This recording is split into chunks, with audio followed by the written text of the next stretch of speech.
This is the X&C Podcast, your Xbox newscast, featuring Colteastwood and Mag, hosting industry interviews and gaming talk live on YouTube every Monday night at 5 p.m. on the West Coast, 8 p.m. on the East Coast. For all of you listening around the world, X&C Podcast is available on demand on Spotify, Google, and Apple Podcasts. Welcome to the show. Join the chat, hit the like button, and let's get into this week's topics with the Xbox newscast. That's perfect. Welcome, everybody, to the XC Podcast. Meg and I were just talking as we were doing the countdown. We're feeling a bit rusty because we've been out of it. Well, I mean, you've been streaming, but we haven't done the show together in a week and a half, and that feels like an eternity. It does. Yes, Let me check mic levels and everything. Mic levels, check one. Oh, yeah, I got to turn you up a little bit. Say again. Make sure I'm turned up a little bit. All right. Yeah, no, everything looks good. We were kind of adjusting lighting on the fly, and welcome, everybody. Yeah, What were you saying? No, go ahead. Go ahead. We were just talking Welcome about everybody to XNC. Yeah, how we were just trying to get everything back to normal. There's been a lot that's been going on. We have a few topics to talk about, and we're glad to be back. Holy smokes. Yeah, it's really good. And then you and I haven't talked as much other than a few DMs here and there, but how have you been? Yeah. I have been incredibly busy with the channel and everything else, and I'm happy to say that the channel numbers have gone back to the whatever the heck they did algorithm change, AI implementation that they did with YouTube, and all of a sudden I noticed, I'm like, wait a minute, engagement seems to be back, and I'm like, and then of course YouTube or Google representatives were like, we did nothing. And I'm like, you guys are full of crap. And it's only because the big YouTubers came out and said something that when the big YouTubers came out, and then it started to really gain steam, and then everybody started making videos about it, and then all of a sudden, magically, 6 days later, everything went back to normal, and I'm like, Oh, so it is back to normal. Well, at least for me, like I've noticed my numbers are back up. Subs are starting to come in. People are hitting me up saying, hey, I'm finally getting your notifications again, and this and that or whatever. And I'm noticing the views are like tripled from like during that dark period there of about a month where like it just like where everybody was complaining about it. Like everybody's like, dude, I can't even crack 200 viewers. I was doing 600 or whatever. Right. And that kind of thing. And so those numbers that came back. So anyways, been busy, been streaming a lot. I actually, funny enough, right after the show tonight, I am going to be streaming the finale of Chronos: The New Dawn. I'm doing the final level tonight for everybody. So if anybody is maybe podcast out or whatever, fine. But whatever. If you want to come by and check it out, as soon as we're done the stream, I'm going to take a 5-minute break and I'm going to go right back online and I'm going to finish Chronos: The New Dawn. Fantastic game. However, if you watch my marinated review, I gave it a 7.5 out of 10 from a 9. So I started at a 9. I let it sit for 10 days, right? That's how I marinate my reviews, right? And then I release a final score. So my final score was 7.5. Go watch the video anyway, because I told you so. But either way, I did that, and I've been playing Borderlands with my wife and my son, and I was playing with the community. I had a community game night, which I streamed live, and that was a lot of fun. And I got to tell you something, man. I don't want to be the kumbaya guy, but there's something awesome about there was 4 of us playing, and I had one dude from Xbox, I had one dude on PC, I had one guy on the PlayStation, and me on the PS5 Pro. You covered all the bases except for Nintendo, obviously. But we covered all those bases, and there was no pony talk. There was no Xbot talk. It was just 4 dudes just trying to survive and having a great time. And that's what it was all about. And I was so happy when I was doing that stream. I'm like, you see this, everybody? This is what we all should be doing. Playing games together, working together. We're just people. Let's just get it done.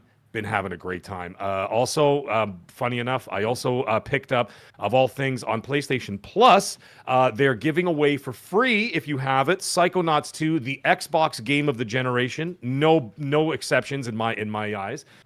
So they're giving away Psychonauts 2. So I downloaded it, obviously. I already have it on Xbox. However, and I got the 1,000 out of 1,000 on Xbox, I'm going to get the platinum. So I started playing Psychonauts 2 again. And I'm reminding myself why it is the best Xbox game that came out this generation, in my opinion. And so I'm doing all that. So we're doing a lot of stuff, man. A lot of fun, a lot of good times. And then I've got a whole bunch of stuff coming up for October. So Yeah. What about you, buddy? You weren't playing so much. You were on the road. I think you need to talk about it. I was. I just went to LA last week before, and then I turned around a few days later and went to New York. BT Maverick wrote in the chat, he goes, it's funny that they sent a bunch of people to go just for Fallout 76, but Fallout 76 is huge, especially since 2023. Fallout 76 is really, really huge. Big growth in the game, a lot of updates, 25 updates that they put out, and I'm not talking about like patches, but 25 content updates, playable things that are that have fleshed out and the game to make it bigger. And so this was my first time in New York. The first thing I did was message Mag and say, hey, why don't you fly down 3 hours and quit your job and come hang out? And he's like, no. Dude, it's a 45-minute flight. New York is a 45-minute flight for me, man. It's nothing. It's like as soon as you go up, they're like, and we've reached an altitude of 60,000 feet, and we're landing. And I'm like, what? We're landing? Oh, yeah. And it's like, that's it. You can't even watch. You watch like one episode of Seinfeld, and that's it. You're already back on the ground. It's fantastic. It's beautiful. But yeah, I should have sent my family out to greet you with meatballs and something or something.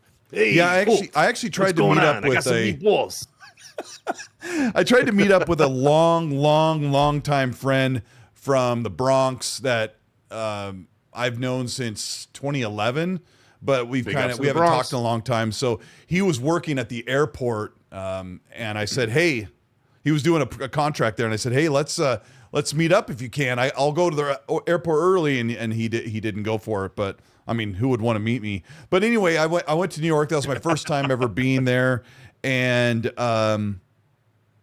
long flight, like 5+ hours to get over there. Really, from where you are, it's still from 5 Seattle. hours? Yeah, Jeez, it's Louise. Very long flight, and I got there what would have been like 1 in the afternoon, and then it was actually 4 in the afternoon. But whatever. Spent 3 full days. I had half of the day on Monday, Tuesday, and then most of Wednesday. And I went to the Fallout 76 event. I've got big things to share. October 1st, I captured footage, played the game, talked to the 2 lead directors.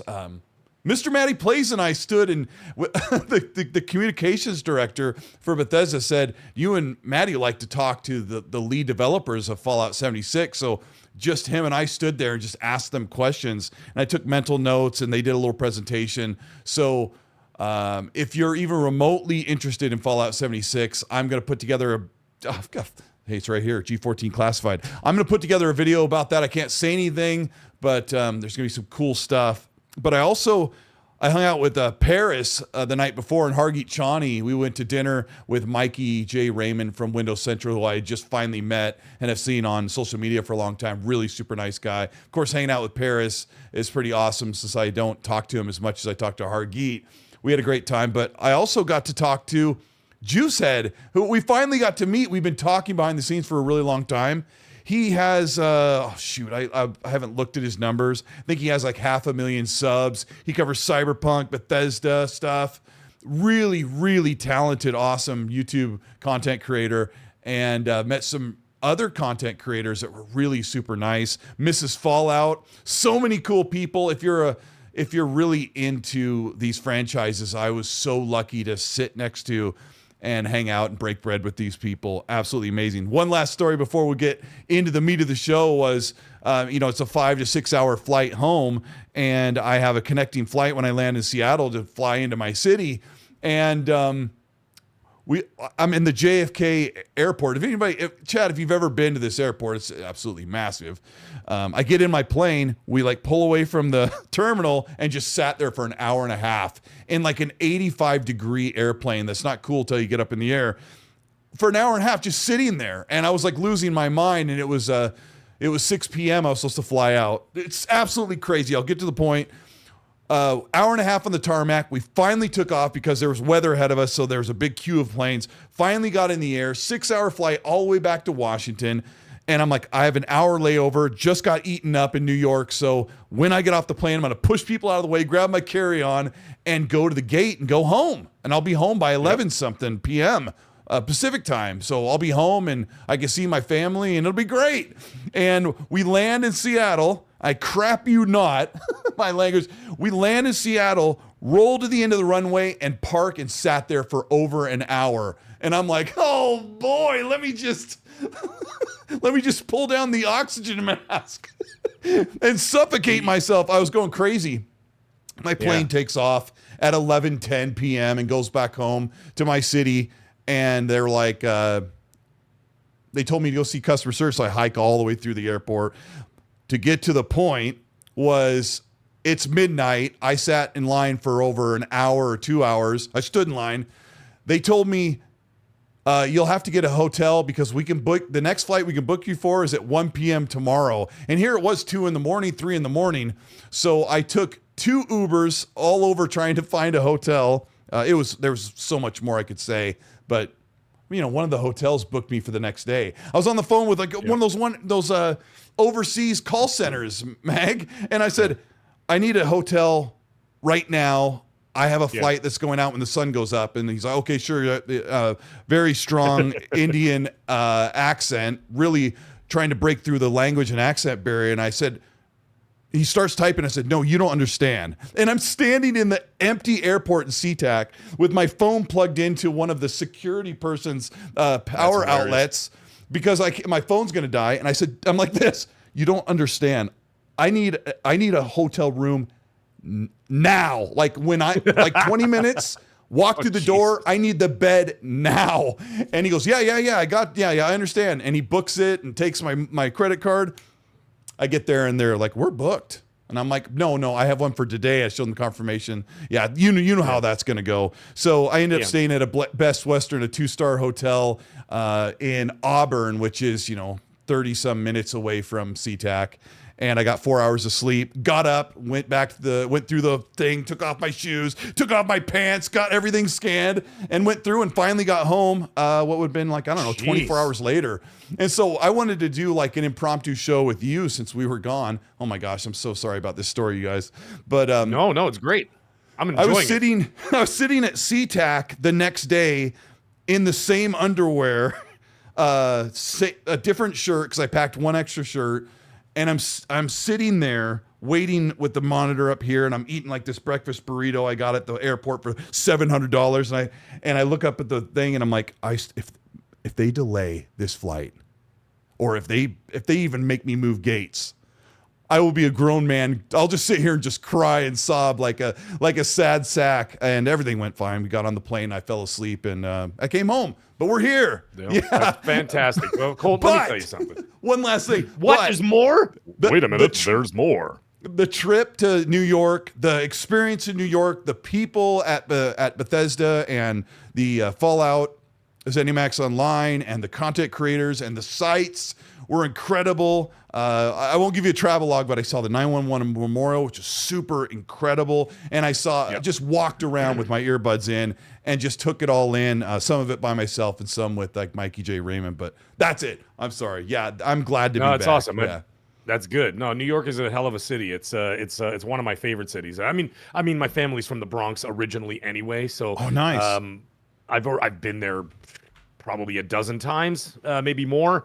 Probably more actually, but I know New York City like the back of my hand. But it's fantastic, man. My wife had never been, so I took her there, and then we went to I took her to all the cool places and whatever else, and she got to see Central Park. I took her to Hell's Kitchen. We had some fun there because big Daredevil fans, and we did the 9/11 memorial as well. I mean, I was there 3 weeks after 9/11 when it happened, so I was literally standing. I was literally standing there while the damn thing was smoking. It was insane. I was supposed to actually travel the week of 9/11, and then of course everything got canceled. Right, all the flights got canceled. Everything was grounded, and so at least for a couple days or whatever it was. But anyways, yeah. So it's awesome. New York is not 9/11's awesome. I mean, New York is awesome. Yeah.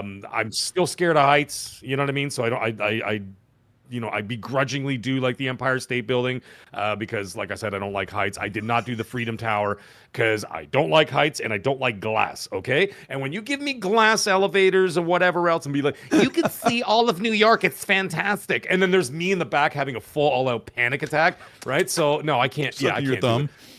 But yeah, exactly. But I can tell you this, Colt. With you falling apart, at the airport and doing all this stuff and 4 hours sleep or whatever else. Yeah. You know what would have helped you get through all of that? What would have helped? 4XP energy drink, my friend. 4XP energy drink. Now, let me tell you something, Colteastwood. If you actually had 4XP energy drink, you would have been able to run home to Seattle. Never mind taking a plane. They would have been like, your plane is delayed. And Colteastwood would have taken his 4XP. He would have taken it. He would have drank it. And he would have ran all the way home to Seattle. No problem. He would have been there by dinner time while the plane is still sitting on the tarmac. That's what it's like, ladies and gentlemen. So if you want to be the best and at the top of your game, you have to get 4XP. Go to 4xpgaming.com. And right now, let me tell you something, ladies and gentlemen. They are doing a promotion that if you order $50 or more, that's right, you get free shipping.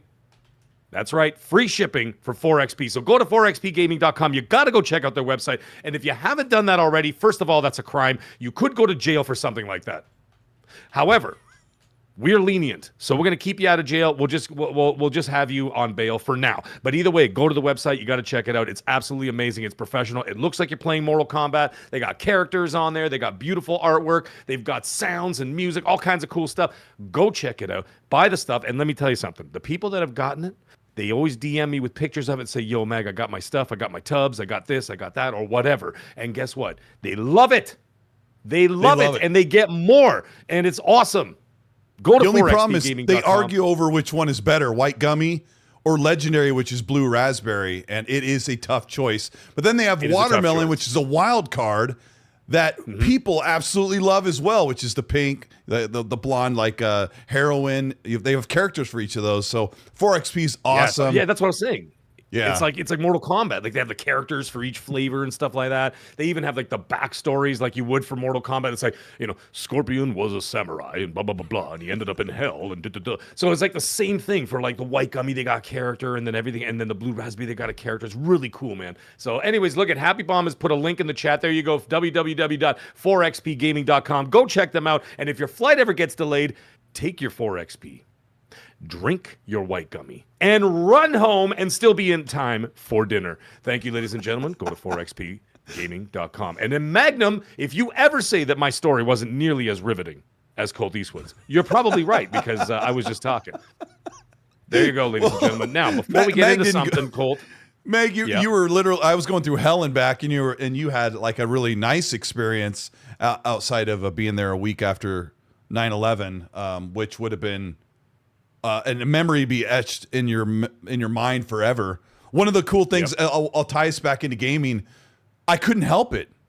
I walked right by the church from Spider-Man, the game. Like I was perched up on that. Oh Gothic church, and when I played Spider-Man on PS4 and PS5. But most of all, Mag, it was Grand Theft Auto 4 everywhere. Everywhere I went on the way to the airport, we drove through Queens, which is basically one of the spots like where Nico starts the beginning of the campaign. So I love seeing places in real life that I lived in video games. So how many cars did you jack while you were there? What's that? How many people did you pull out of their car and be like, I need this car, and then just throw them out of the car and just drive around New York with Paris in the passenger seat? Right. Yeah. My goodness. What cities have you been to? Name like one of your favorite cities that's like prominently in a video game that reminds you of both. I mean, you already said it. I mean, I hate to sound, so similar, but I mean, you got to say New York, because like I said, I have torn apart every single Spider-Man game that's ever been released, because I was always a big fan of the games, even from the 80s. You remember the MS-DOS Spider-Man you could play? You know what I mean? And like I played those Spider-Man games, and I mean all the way up until like the Xbox. Yeah, but there were, and then Spider-Man on Spider-Man 2 on the PS2 / original Xbox. Was it on the original Xbox as well? Because I didn't have an original Xbox. I think it was. It was. There was Spider-Man 1 and 2 on the 360 from the game. Sorry, from the movie. The Tobey Maguire ones, they were coming out at the same time. And then they had those other ones that came out on the 360. I played all of those. And then, of course, from the 360 back to the PlayStation for the Spider-Man Insomniac games. And then you see the places, and it's kind of cool because when you're walking around, especially like places like whether you go to Brooklyn or whether you go to the Bronx or Hell's Kitchen, and you see all the fire escapes and all that kind of stuff, and you're like, If I was Spider-Man, I could actually duck right through those and fly to the other part of the city. And whatever, like you see all that stuff. Or you go to Central Park, for example. That's another, big spot in the game or whatever. You see Central Park, and you're like, I remember that fountain. Oh yeah, it's like yeah. I threw a bad guy through there, and then I hammered him in the head with his baseball bat or whatever. And it's always been that. And funny enough, and it's not funny, however, I went and played. Was it Spider-Man 2? I think it was Spider-Man 2. And my dear friend Tim, his brother had lived in New York for his whole life or whatever. He had tragically passed away, and they had actually labeled a bench in Central Park with his name on it and everything else or whatever, right? Cool. And it was right by baseball. Like, he told me where it is. So I'm like, dude, where is this? Because I want to take a picture with it. So he guided me or whatever. And I went over there and I found it. And it was by a bunch of baseball diamonds. There's like 4 baseball diamonds facing each other kind of thing. And it was one of those benches. So I found it in real life. So what I did is I went back in Spider-Man 2, the game, and I literally found the same bench in the game. And I snapped a screenshot and I sent it to him. And he's like, dude, that's insane that they even now you couldn't read the label, but it was there and it was in the exact same spot. So I did one in real life and I took a screenshot from Spider-Man 2 of that exact bench. And so he was really touched by that. He's like, that is crazy that they got down to that detail of the exact benches and everything else. It was crazy, but either way, wild. So yeah. Anyways, hey, listen, before we start, Yeah. there is a wonderful gamer out there, huge supporter of this show. Huge supporter of XNC, Colteastwood, and he's a maggot as well.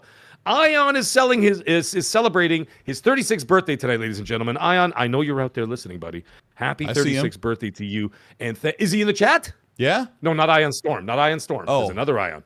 Yes. Another one. No, not Ion Okay. Storm. Yeah, there is another one. His name is just Ion. I-O-N. And I know he's listening out there. Happy birthday, buddy. Everybody say happy birthday to Ion. He's a great community member. Like I said, huge supporter of Colteastwood, huge supporter of the mag, XNC, the Magcast, everything else. He's always around. He's always there. And he's always talking to us, always checking in to see how we're doing. Oh, there he is. Oni. Yeah, Oni. You'll have to forgive me. There he is. He contracted dyslexia tonight for just a moment, and Holy now it's crap, gone. Did I He's say cured. Ion? Yeah. I said Ion, did I? Yeah. Yeah, he says me. Hey, Meg, I remember. Oni, I am so sorry I said Ion. I was looking at Ion Storm in the chat while I was talking, and I'm old and I drink a lot, so I did say Ion instead of Oni. My apologies, Oni. Happy birthday, happy 36th birthday, and thanks for tuning in, buddy.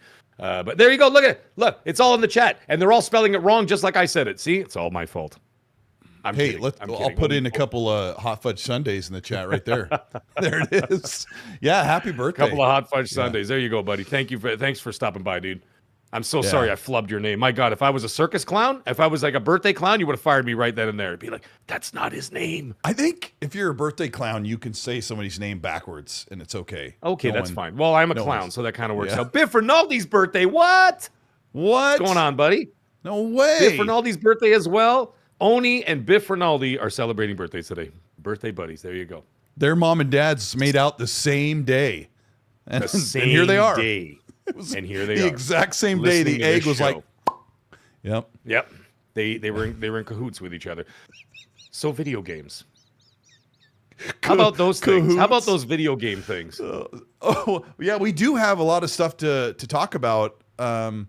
I wanted to briefly talk about Borderlands and Randy Pitchford, and it's been hashed out. He finally just kind of stopped fighting. I just think that Randy liked the attention and was thriving off of kind of getting kicked around a little bit. And I'll say this because sometimes I don't mind a little bit of fun attention if I feel like maybe somebody's getting their hair razzled a little bit. Like when I say exclusivity is dissolving and gamers everywhere and franchises will benefit for it, which is a 90% truth. Like, you know, unless you're Nintendo, like it's really going to help the industry, but it really bothers people, especially ones that want exclusivity to stay for Xbox or PlayStation fans who don't want their games going to the Xbox because it just feels dirty. So I understand where Randy Pitchford was kind of like hanging back on Twitter going, watch this. And I bet his wife is like, Randy.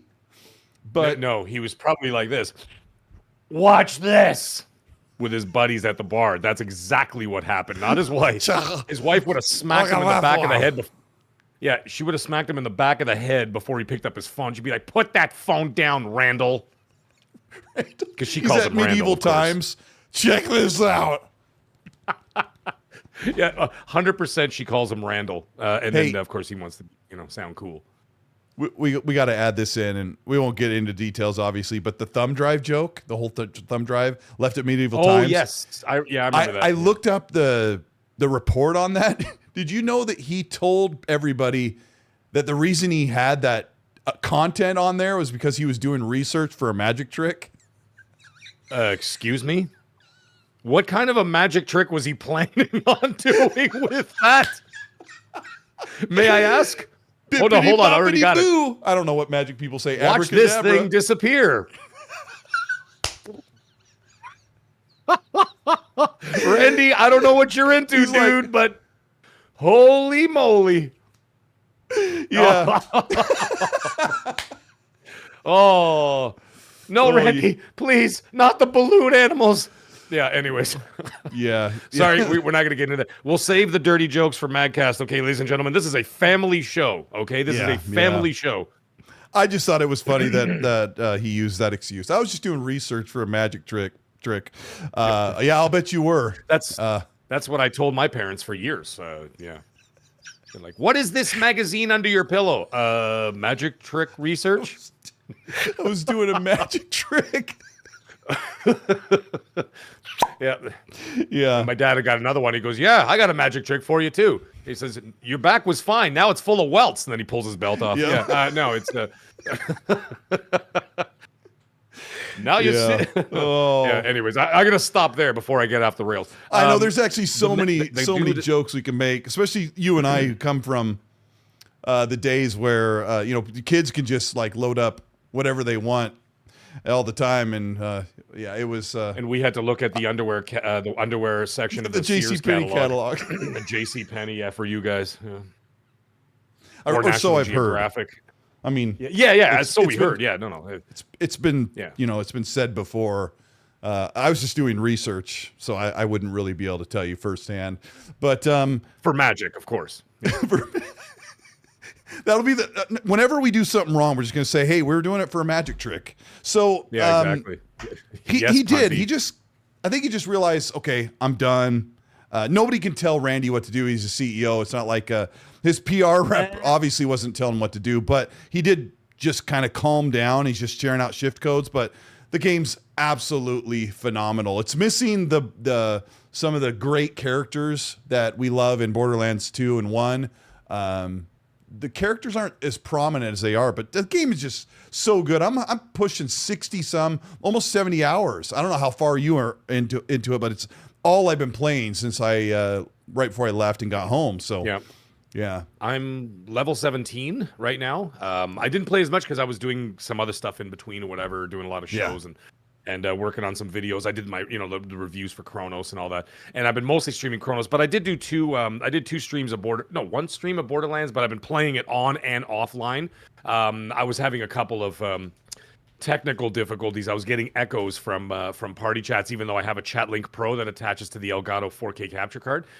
So I figured that out, how to fix all that. So I will be doing more of that. However, the last time I did stream, and some people were asking me, they're like, Mag, we can't hear the rest of the chat, or the rest of the guys playing. And I'm like, well, I left it open, but nobody wanted to come on.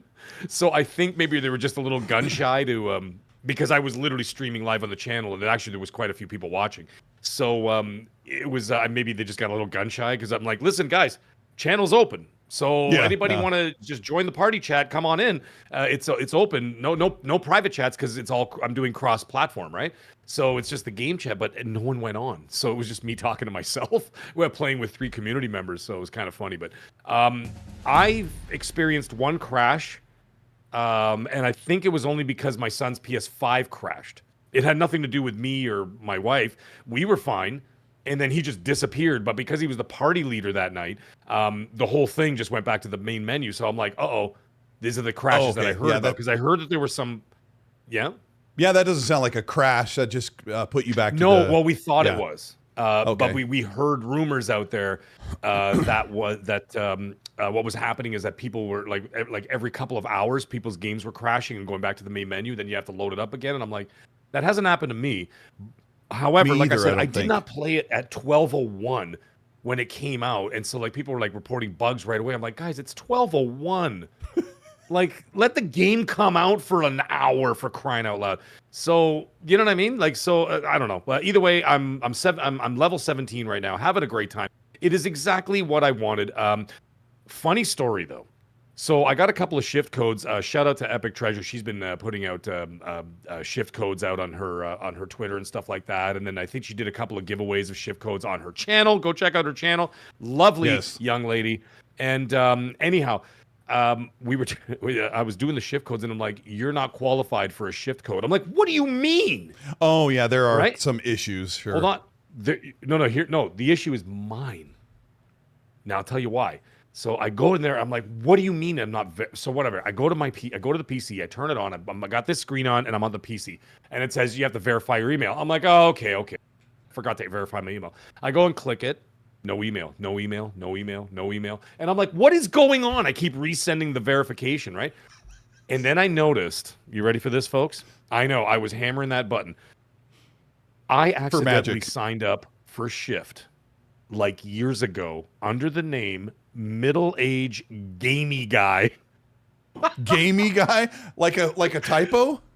I had accidentally put a Y instead of Middle Age Game Guy. Fill in the blanks for my email address. And I'm sitting there going, Gamey Guy? So some other guy out there maybe that may have the name Middle Age Gamey Guy is loaded with getting 10,000 verifications going, what the hell is this? Who's Shift? Right? And so it was so embarrassed. I had to reach out to Shift whatever support. And I'm like, hi, I misspelled the name 5 years ago. I didn't even realize it. And I need it changed. I literally misspelled it by one letter. Apparently, I'm not the only one. I went to Reddit, and a bunch of people have done the same thing by accident.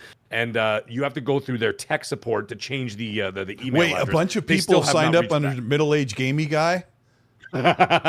No, they said the same thing. They misspelled their email or whatever. They're like, oh, I screwed it up by one letter. And I'm like, that's what I did. And so it's been a day and a half, and Shift tech support has not reached out to me since to rectify this issue. So I still can't use the Shift code. You might be able to make a new Shift. You might be able to make a new one and tie it to your PSN or whatever. It's supposed to be universal though. I'm going to ask the chat here. Let's see. Start a poll. RPG Crow in the chat. You win the comment right now. He goes, Gamey Guy, want to join my bikey gang? Bikey. Dude, you know how embarrassed I was? And I realized that you should have heard me yelling in the basement. I just was like, it was totally quiet in the basement. Everybody's sleeping. And all you hear is, Gamey Guy! When I finally realized the error, right? So anyways, besides all that nonsense, the game is great. The performance is good. I have no issues with that. I haven't actually noticed much pop-in since the first day that I played it. Maybe I'm just ignoring it at this point, or I'm not looking out for it. It's the environments are lush. They're alive. There's always something going on. There's animals, there's people, there's whatever. And you could literally see that vast improvement from each game, because I went back and played the first one just like a month ago, and like you go back to that one and you go to this one and you could see the evolution of the game, and it's fantastic, and it's exactly what I wanted. It's addictive. Sorry, go ahead. No. I'm trying to figure out how long it's been. 09 to 2025. It's been almost 18 years. Yeah, 17 years. So you could. Yeah, look at the chat. Us having a great old time with my name, a middle-aged Maggie guy. Yeah, dude, it was just horrible, Gamey Guy. So I'm still waiting for Shift support. Middle-aged Mag guy. I'm still waiting for tech support to get back to me. But anyway, besides all that, the game is wonderful. I'm enjoying the hell out of myself. I'm trying to gauge about how much we're going to talk about Borderlands, and 62% are saying they are not playing Borderlands 4 or they don't want to. Okay, that's fair too. Hey, man, everybody's entitled to whatever. However, I do expect some of that 62% right now, maybe wrong, when that game goes on sale, and they do have great sales, I'll tell you that. When 2K puts some sales on, they really put some good sales on. Like you can get, you remember they had the, what was it called? The Pandora edition, and it had every single Borderlands ever made for 40 Yeah, I mean, I already bucks. own them, so yeah, I don't. Yeah, you could get that whole pack, but I already have them all. I think I have them all. No, on I mean, PC me too. and Xbox. Yeah, I have them all on Xbox. I didn't the Borderlands 4 and Borderlands 1, whatever it's called, the remastered edition or whatever. Those are the only ones I own on PlayStation, and all the other ones I own on Xbox. So including even the Telltale games. The Telltale game was good too, man. Tales from the Borderlands, fantastic. I hear it's really good. I haven't gotten into those Telltale games, but I'll say this one last thing. We'll move on from Borderlands. Is that Borderlands 3 was not fantastic. It was kind of annoying, but felt amazing. But it reminded me how incredible, and you cannot miss Tiny Tina's Wonderland. It was a great game. It's so much better in Borderlands 3. So we'll move on from Borderlands. But yeah, I don't know. I'm only saying one thing. I'm not going to move on. But the only thing I didn't like about Tiny Tina's was that, you know, that hub world where you can walk around, you're like the little midget. Like you're like the tiny version of yourself, and you're wandering around. I love that. Though you didn't did that. It was like a board game. So confusing. Yeah, I just wanted to play the game. You could run into enemies, and it would start a random. I forgot. I actually loved that. I could see how it's annoying, but I loved it because it was so dumb. That's the only thing I didn't like about it. But either way, let's carry on. Really good games. The next one I want to talk about for just a minute is Dying Light: The Beast is out. I just picked it up, but I cannot open it because I want to make sure I get everything done with Borderlands. But looking really good, and I know you and I are big fan. It's another game I think most people in the chat are probably not interested in. Dying Light: The Beast is like a return to form to the original in the Dying Light 2 engine, and I'm hearing nothing but great things about it. Are you going to pick this one up? Dude, it's literally torturing my soul. I know. And it's torturing my soul because I'm in the middle of Borderlands right now. I mean, Chronos, I'm going to finish tonight.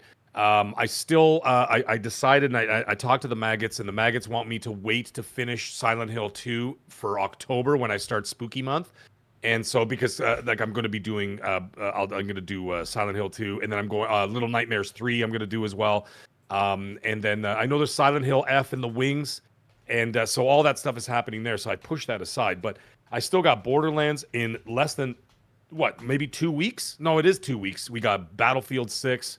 Oh, geez. Like there's so much stuff, and then I still have Ghost of Yotei pre-ordered. It's already paid for, so I'm like, well, what am I gonna do? So I got that as well, and I'm like, listen, man, I can't get to it. And the thing is, I am such a huge Dying Light fan. However, I do have in my advancing age a little bit more of prudency in my purchases, and I've gotten to the point now where I'm like, listen, man, I'm just gonna buy the game. I'm gonna be sitting on it, and I'm just gonna sit on it. I probably won't get to it till like January. So I'm like, well, what the hell's the point? I'm just gonna buy it at full price, and it's gonna sit there, and I'm gonna stare at the tile for 4 months, 5 months, and I'm never gonna get to it. And then I will get to it, and I'm gonna love the hell out of it because I watched all the reviews. I've been watching it very closely. The reviews are stellar for the most part. I think it's doing well. Either way, I can't remember the exact number. It's in the 80s or something, which is it's in the 80s somewhere. Yeah, you should probably get it. Yeah, you should probably play it. Magnum, I'll check that out as well. So the other thing is that they said it's a vast improvement over Dying Light 2, which I really enjoyed as well. I only had one complaint with Dying Light 2. Dying Light 1 was in my top 5 games of last generation. So same, like Dying Light 1, and what was that little expansion they had where you could drive the car around and stuff? Whatever that was called, the following or whatever. Yeah, it was. I think it was the following. Yeah.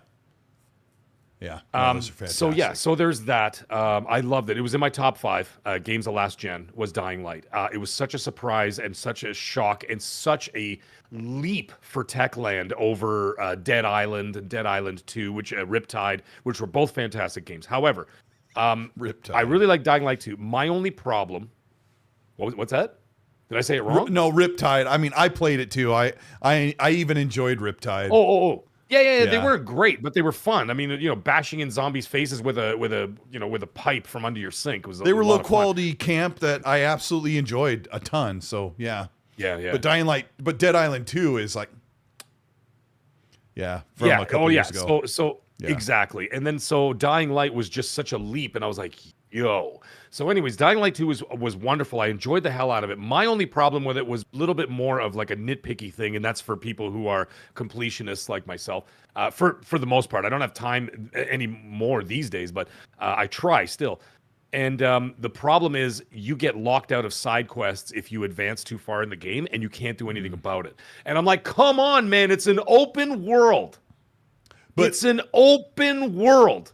Yeah, but my problem was there was so much, that campaign went on for a really long time, and that world was so big that my last 10 hours, I was like, oh, I really like this, but you just wore me out. And I just was ready to be done, even though I really enjoyed it. Yeah. Look at the chat. Half of them don't even care about Dying Light 2, and here we are yapping about it like a couple old ladies crocheting at our rocking chairs. But it's a great. Anyway, either way, I heard it's wonderful, and I heard that it actually has a lot of improvements over Dying Light 2. The Dying Light the Beast is and then of course it brings back the protagonist from the first game. He's back in this one, so I'm like, I'm in. Crane. Hey, I'm in 100%. Yell at the 56% that don't like the game that we like. Make them feel little. Go ahead. Insult them. Listen, guys. 56%. Are you interested in that? Listen, I bet you if the game was $25, you'd be interested in it. I think it's just because it's full price right now and there's a lot of gaming going on or whatever else. But if not, you're all a bunch of frauds. Anyways, no, just kidding. I love you all. You guys can do whatever you want with your money because it's your money. But at the end of the day, I'm telling you, every review that I watched that said that it's an improvement over Dying Light 2, and I thought Dying Light 2 was a stellar game. My only problem, like I said, stupid design choices. Developers, stop locking people out of side missions in open worlds. Please, for the love of God, stop doing that. And when I got to that point, they're like, oh yeah, well, if you missed it, one mission, you have to go back and play the entire campaign again. And I'm like, bruh, ain't happening. Delete. As soon as I finish the story, delete. I'm not doing that. So, that bothered me. And then you could say that's my fault or whatever, but how are you supposed to know unless you're reading a guide ahead of time? Like, you know what I mean? Like, anyway, that kind of bothered me. Yeah, but either way, I don't know. Doesn't matter.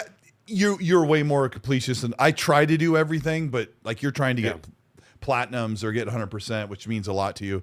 Dying Light the Beast is an 80 on Metacritic, which probably puts it around an 80 on OpenCritic. Let me check really quickly. But that's like we always say on here, you and I really enjoyed Dead Island 2 years ago, and it was a 78. So the OpenCritic score, which gives the game a score across all platforms. It doesn't matter if it's on PC, PlayStation, or Xbox. This is the score that the game is as a game instead of as a PlayStation version of the game. The OpenCritic for Dying Light the Beast is an 82, which is, in my book, if it's something you're interested in, you darn well should get around to picking it up at some point. So I hear Silent Hill is at an 86, 80, 85, 86, something like that. Yeah, so 85 or 86. Yeah. Yeah, it's something like that. So that's another one that's next on your list, right? It will be on the list eventually. I have to get through these other games though. I mean, like, I'm paying all of us, not all of us, but a lot of us are paying, top dollar for these games now. Like Battlefield 6 cost me $103 or $104 or whatever. Like, come on, man. All these new games are expensive, especially up here. And so, so wow, Sharifi in the chat saying Silent Hill F went up to 87. Holy mackerel! Nice. So the thing is, I want to give them the time. I want to give them the time of day. Like, I paid the money for it. I'm going to give them the time of day, and then I will get to those other ones by Black Friday. I'll probably pick them up for like 30-40% cheaper, and I will play them in November, December, right? So there we go. Yeah, and the problem with like Battlefield 6 or Arc Raiders, which is coming up in October. Those are live service games where people are all going to be playing together. Your friends are going to co-op in or competitive, whatever, right? You kind of feel like you have to buy that game now while everyone's playing, and then the single player games are the ones you want to wait on. We got Ruin. Thank you so much for the Canadian $2. Says happy Monday, Goobers. Appreciate it. Thank you so much, Ruin. Griff Rinaldi says, shameless plug. I reached level 41 in life today. So his birthday was also giving us the age of 41. He says, show some love by hitting the like button. Wish I knew you were in New York City. I only live like an hour away. Tim Dog also lives about an hour away, Biff Rinaldi, and he got called into work and wasn't able to meet up with me. And yeah, I was by myself for a little bit, but I'm getting okay with that. It's actually really nice to just kind of cruise the streets, ride the subway, and all that stuff. Yeah. Sith Lord says, hi, gentlemen. Mag, hockey season is in 2 weeks. Preseason is starting. Are you excited? Let's go Hawks. Sorry, man. Right now, hockey is the last on the list of interesting things for me. It's even though I'm, born up here in Canada, but I'll tell you something. It's all about them Buffalo Bills, baby. It's NFL season for me. So NFL season takes priority over everything else. The only thing that could come to a close second would be obviously Blue Jays baseball as they head into the playoffs. They clinched, so no surprise there. They've been in first place for the whole second half of the season. So yeah, gaming dude, give me a chance, man. He goes, what about the Blue Jays? I'm like, let me finish my sentence. Yeah. So it's Blue Jays and Buffalo Bills, man. That's all that matters now. The Maple Leafs can wait till next year. And I don't mean next year like a whole year from now. I mean like 2026, like January. I'll start watching again.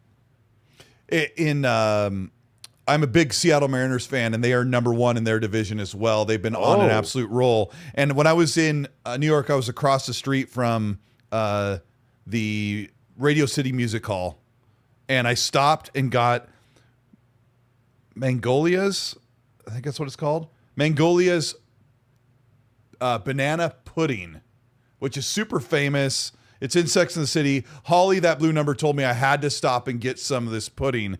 And so I sat by myself on the step and ate this amazing banana pudding in New York. And I got up and I went over to this MLB shop, this Major League Baseball shop, had all these all this stuff. And as I was walking by, these teenagers walked by me and looked at the MLB shop, and they go, nobody gives a F about the Mariners. And I wasn't they weren't saying it to me, but they said it right by me as I was walking right by them. And the reason why I tell this story is like, we always talk about fanboys and the console war, and here was these guys. It's everywhere. It's everywhere. Here was these guys. Everywhere. They might have been about 20 years old, but nobody gives a about the Mariners. Yeah. And I walked by as they're going by and brushed my shoulder, and here I am, Mr. Washington guy, Mariners fan. They have no idea because I'm not wearing any Mariners garb. And I go, they're number one right now. What are you talking about? That's why people hate them. Bro, this guy looked back at me like... Yeah, Colt, you know what? Dude, it doesn't matter what we're talking about. Everybody thinks that all this fanboy nonsense and fangirl nonsense is like exclusive to video games. It's not. Okay, you could pull out, like I got my Samsung S25 and some guy could be like, and I'm like, what are you laughing at, broccoli head Jim bro? You got something to say? And then it'd be like, you walking alpaca? Like, I'm lining up for 3 days so I can get my Apple 17, which is the same shish kebab I bought from the Apple 3rd. I don't even get a charger with it, bro, but it's still better. I'm like, okay. Like, I don't care about that stuff, but people go crazy for that. People fight online about phones. They do. It's insane to me. I fought with my actual brother about an iPhone. Yeah. I couldn't believe it. I'm like, my own brother's really going to fanboy over an iPhone. What's that? Dude, he's all Apple. My brother's he's a music producer, and obviously, you already know he's a professional musician, whatever else. Everything in his studio is all Apple, right? Apple does have the best like editing software for like music production and stuff like that. Like he was showing me the stuff and he's like, dude, this is the best of the best of the best on earth. And I'm like, all right, cool. But then as soon as I pull up my Samsung, he's got a smart aleck remark about it. And I'm like, what does that got to do with anything? The iPhones are nice phones. They're really nice. They're sleek. They are very nice. The software in them is just no frills. It's amazing. But I like the phone I have. I have no allegiance to it. And my youngest brother, shout out to my other brother, Kurt, in the chat, Kurt5150, who said he's working on playoff tickets. That would be incredible. Yeah. I haven't been to a game in over a year. I can't. It's just funny. And our youngest brother was like, You have a Galaxy, you have a Samsung. I'm like, are you really going to do this? Like, I am a veteran when it comes to fanboying over one piece of plastic. I got all the tricks of the trade I could pull out when it comes to phones because I've been cheering for Xbox when they were the absolute dog garbage, when nobody wanted one, when it was the Xbox One launch. But anyway, all jokes aside. Now, hold on. I gotta address something in the chat here. Fahim Scott is asking what's a broccoli head gym bro. Dude, just go to a college, go to a gym, and look for anybody between the ages of 17 and 25. And they all have the same effing haircut, okay? They all look like, what's that idiot from the Chiefs that I hate? Patrick Mahomes. They all look like Patrick Mahomes with the broccoli head. They got like the shaved sides, and then they got the curly, like chia head. Hold on. Look, and they all look do like it. Alpacas, but Mag, you have to be careful because we're going to make ourselves sound really ancient, like Hank Hill. Oh, those boys out there working in the tool shed. We're not going to have They all hair look like like they got that. broccoli heads. Yeah, they look like alpacas, but Meg, we're like 50 years old. We're not 20. I know. We don't get to look like that. And like, we can't. Yeah, we don't want Kurt, to be that you got it old right. guy. I didn't want to say it live on the air, but yeah, I'm not going to say it, but he's on. Okay, hold on. Let's light that's this what we chat call on them, broccoli fire. head.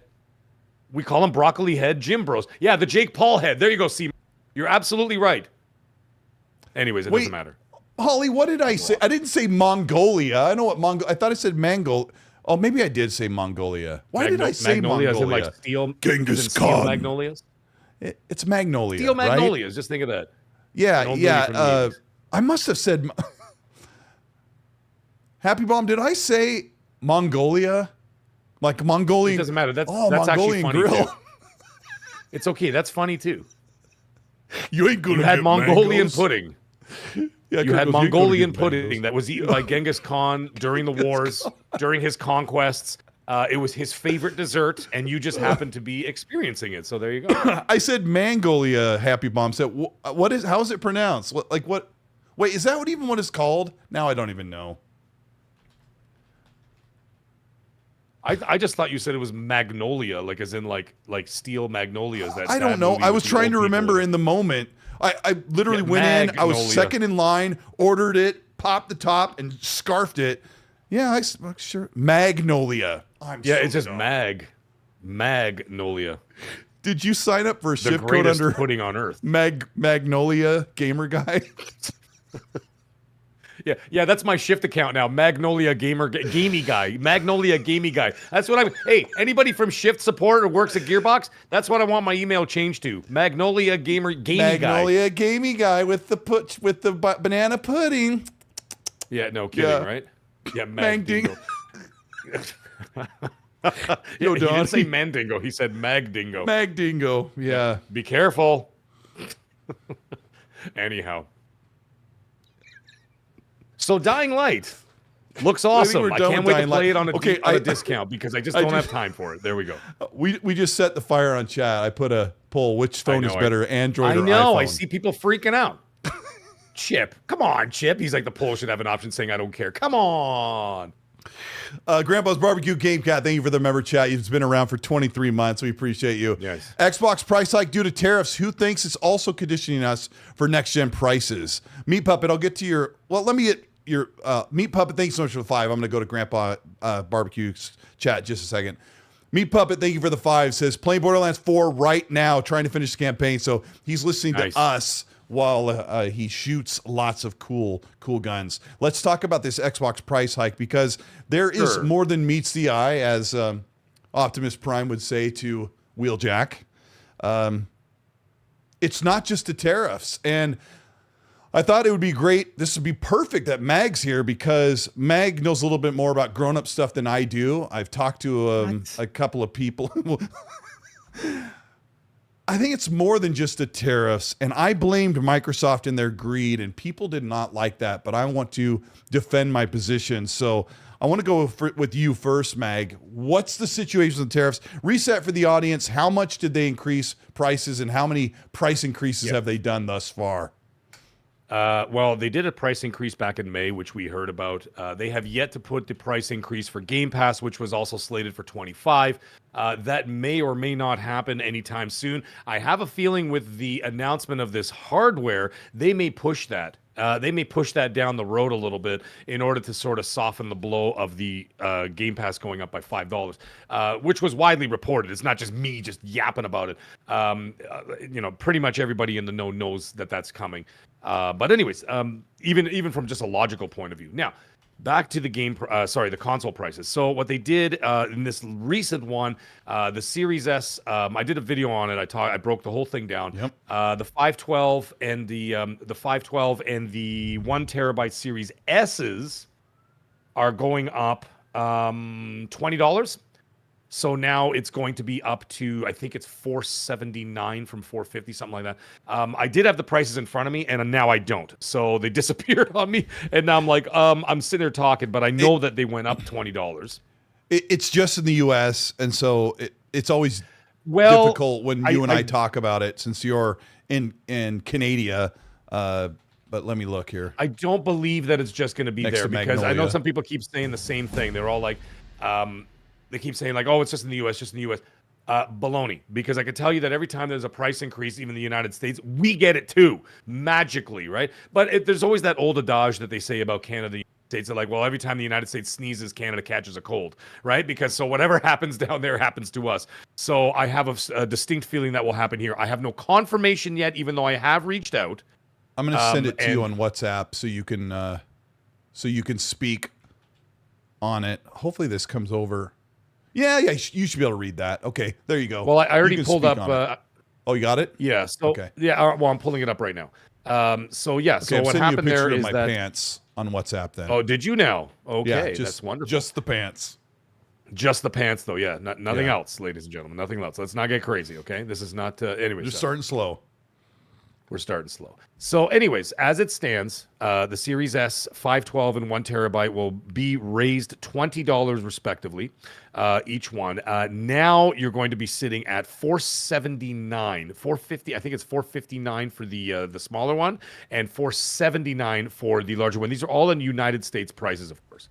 Okay, so that's I mean, what was supposed to be the introductory prices, like, you know what I mean, like something that you could easily access and be like, hey, this is the cheaper option that could get me into gaming, whatever. It's still fairly cheap, but however, we're getting to the point now where if you fast forward 5 years, and this was something that I said in my video, is that the Series S is now becoming more expensive than the PS5, for crying out. Right. Yeah, it's And that is a bit of an issue. Like the digital PS5 was selling. Here, I got it right here. Thank goodness. It's 400 So, yeah. for a Series S. Yeah, you're right. For the digital was 400. Now it's 450. Right. The PS5. 450. But So okay, it's- yeah. So for a series, you can either get a 1 terabyte Series S for $449.99 right now, or you can get the 512 one for $399. Sorry, I made a mistake on the price. And then, but like you can get the PS5 for the same price as the 1 terabyte, and it, anyways, it doesn't matter. We're not comparing the consoles. That's not what we're talking about. The Series X now, the digital went up from $449 to $549 to $599. So it's a $50 increase for the Series X.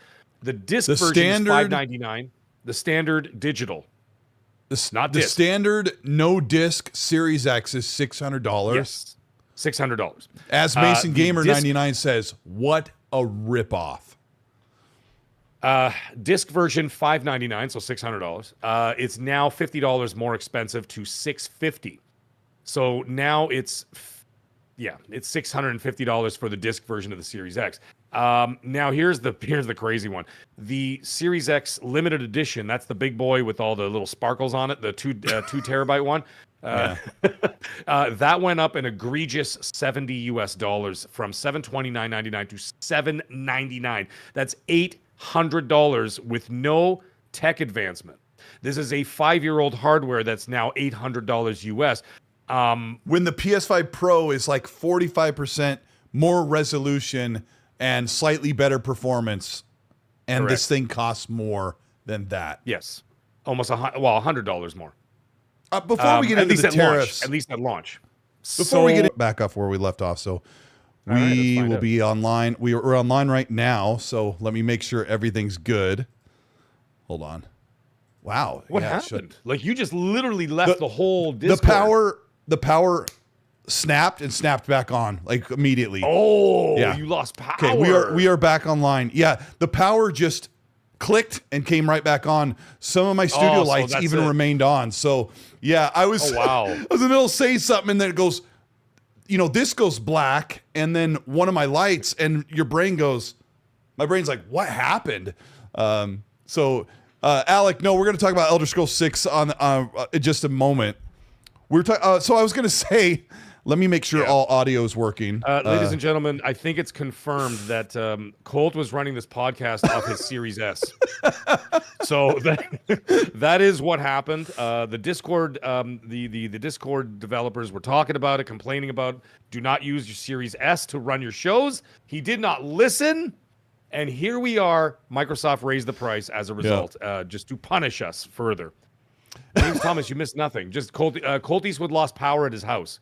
Yeah, like, literally his power went off, and I'm sitting here talking, and I'm like, where'd Colt go? I'm like literally just me in a black screen, and I'm like, he completely left, but his power went off at his house. So at our house, maybe once a week or once every other week, the power will go click and just come right back on.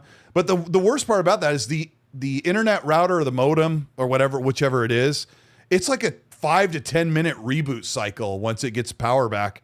Like it just takes forever to kick back on and make all the connections. Right. So I would have been back immediately. I got up and turned this light back on and I think I powered the computer back on and we're ready to go. So Hargey's been telling me to buy a Surge battery powered thing that would actually, if I put one here and put one in there, but whatever, we're back. So what I was trying to say, thank you everybody who came back. We appreciate you. What I was trying to say is before we talk about the tariffs, I was like winding up the pitch, just say what I was going to say.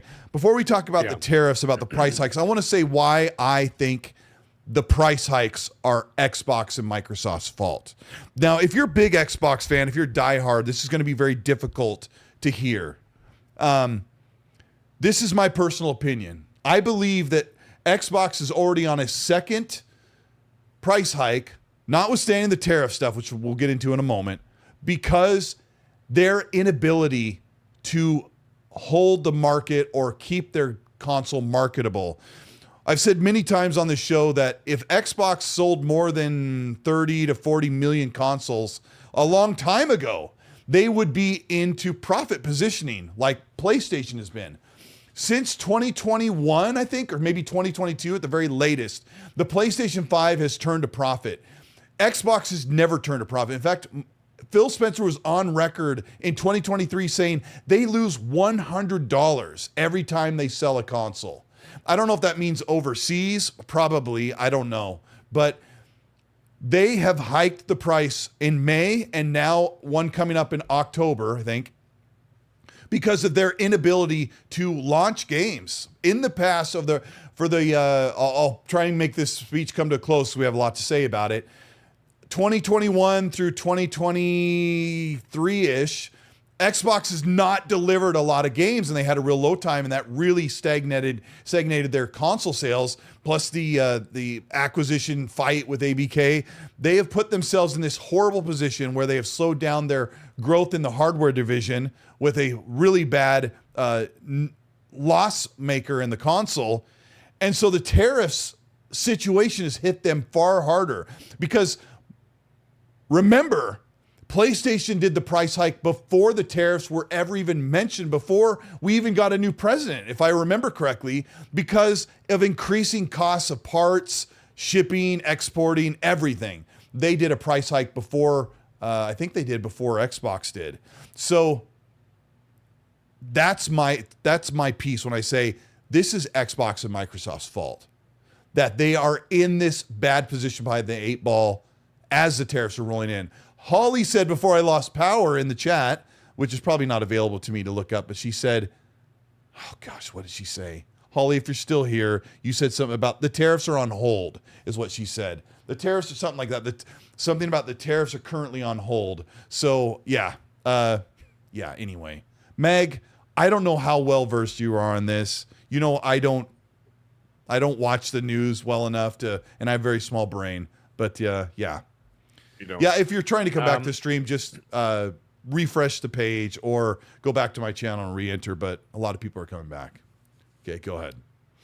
I think it's a multitude of reasons, and I did say the same thing on my video, whether people liked it or not. That's up to them. But I did have some thoughts and opinions on it. Now, you could say part of it would be the tariffs, okay, or is it a convenient? There's also convenient excuses used in there as well. For example, you're trying to make this ROG Xbox Ally X look pretty good when you start charging $800 for a 2 terabyte Series X, 5-year-old tech, and then you've got this new thing coming out that is around the same price, or you could get the much cheaper one for like $300 less for less memory or whatever. But either way, you've got, well, we're presuming that those are the prices because could be like $599 and $899. We're not 100% sure just yet. That could be one reason. The other one is something else that I've toyed around with for quite a while, and what's going on is that. Good night, Ion Storm. What else I was thinking about was Microsoft, streamlining everybody to PC. And I don't mean moving everybody to a PC. I mean streamlining their development for all games to be playable on PC. So even if you buy a future Xbox, you're all going to be playing just the PC versions of those games. There will not be dedicated development for an Xbox console. Then they have to make it for PC. Then they have to make it for PlayStation. They cut out that middleman of the Xbox, and then everything is going to be PC and PlayStation, and that's all there is to it. And you can see they're doing it right in front of your face. They're literally doing it in front of your face, and people are going, nope, nope, nope, nope, nope, nope. And I'm like, they're doing it in front of you slowly. How can you not see it? It's not like they're doing sleight of hand. They're doing it step by step. And if you even have a quarter of a brain, you can literally see the trend. You can see the trajectory of what they're trying to do. And that's why they keep talking about, it's going to sideload whatever. PC or Steam or this and that. You're going to be able to access the Windows Store on the new Xbox. And I'm like, I wonder why. Because because it's a lot of extra R&D and development and cost to be develop for another platform on top of the other two that they're already doing. So they do one development. You're building the damn thing on a PC anyway. You got one thing, you streamline across the board, and eventually they're going to phase out those Series X's and S's, and then any console that comes out with that, including the ROG that's coming out, whatever, or a month, whatever it is, and that's a PC. So you're going to see that slowly but surely that hardware is going to remain on the PC side of things, and we'll be running the PC versions of those games. And that is what I think the long con is. That's the long game that they're saying, listen, look, these guys don't think about tomorrow. That's something that people don't understand, is that when you're dealing with these big corporations, they're not thinking about tomorrow. They're thinking about 2040. They're thinking about 2050. They're not thinking about next Wednesday. They're 20 years from now. That's the way that they plan things. So what they're thinking is they're like, all right, let's start phasing out the consoles. They're not selling anyway, so who the hell cares? There's a dedicated fan base that is out there. So that 10 to 15 million, 20 million, the projections for next generation, they said, was between 10 and 15 million consoles. So that being the case, and then we're not talking about accessibility. Have they said that, or is that just like our best educated guess? No, that was just some people at Microsoft talking. They're saying that's what they think. I mean, that's what I feel like. Could mean nothing. I feel like there's a half-life on the console. They'll reach 40 million and then they'll top out at 20 to 25 million at the end of next generation. But there is a first-party console for Xbox in the works. But with everything when you're saying, Mag, it makes me feel like Xbox is thinking, we're going to make a new console. We're going to make it super expensive. And they're not raising the prices now so they can soften the blow of next gen. They don't care. They want to make this next gen console. It's probably going to be $1,000, and it was going to be $1,000 whether the president said he was going to do tariffs or not, because they have a plan. This is what the hardware is going to be. We don't want it to be difficult for developers. We want this power to be there. And I think they're going to take the Randy Pitchford approach. If you really want to be an Xbox console user, we're going to have a console for you, and you're going to buy rights, pay a lot of money for it, but it's going to be a good console, and it's the last one we'll ever make. It will be I do believe it'll be a console, but it's going to be a PC. It's going to be a PC console. It will be a plug-and-play box that you could put under your boxes in the name. It'll be a box that you put under your television. Okay? It'll still be a box. You just press the button and you play the game. That's all there is to it. However, the guts of this thing is basically going to be running the Windows Store. That's what I feel 100% is going to happen. So they could say, well, we're making an in-house Xbox. We're doing all that. Yes, you are. You're not lying at all. But I think it's just going to be a PC that sits under your TV for $1,000. Well, maybe, I don't know. Let's say 800, whatever. I don't want to get too crazy, but we don't know yet. But it will be something of that nature. That's exactly what I think is going to happen. And this is what they're trying to do. It's not anything nefarious. They're just not being upfront about it. I just think that that is what they're trying to do, is that they're trying to push everybody. Now, what I feel bad about, now, like I said, these are just some of my thoughts. What I feel bad about are the people who held out. Oh, yeah. The people what the heck who were you held out doing? this gen and say, oh, I'll buy it a couple of years into the generation because it'll be like half the price. Can you imagine? This is the first time in history I can think of where you've gone 5 years into a generation and it got more expensive. It's the only How time it's ever insane happened. is that? Right. And so now you're getting tech that's 5 years old and they're charging what they're charging for new tech now. Are you nuts? So, like, for example, you could buy a 3060 now for less than $800, all in. Oh, so yeah. 3060 will be able. At 3060, you'll be able to play pretty much everything.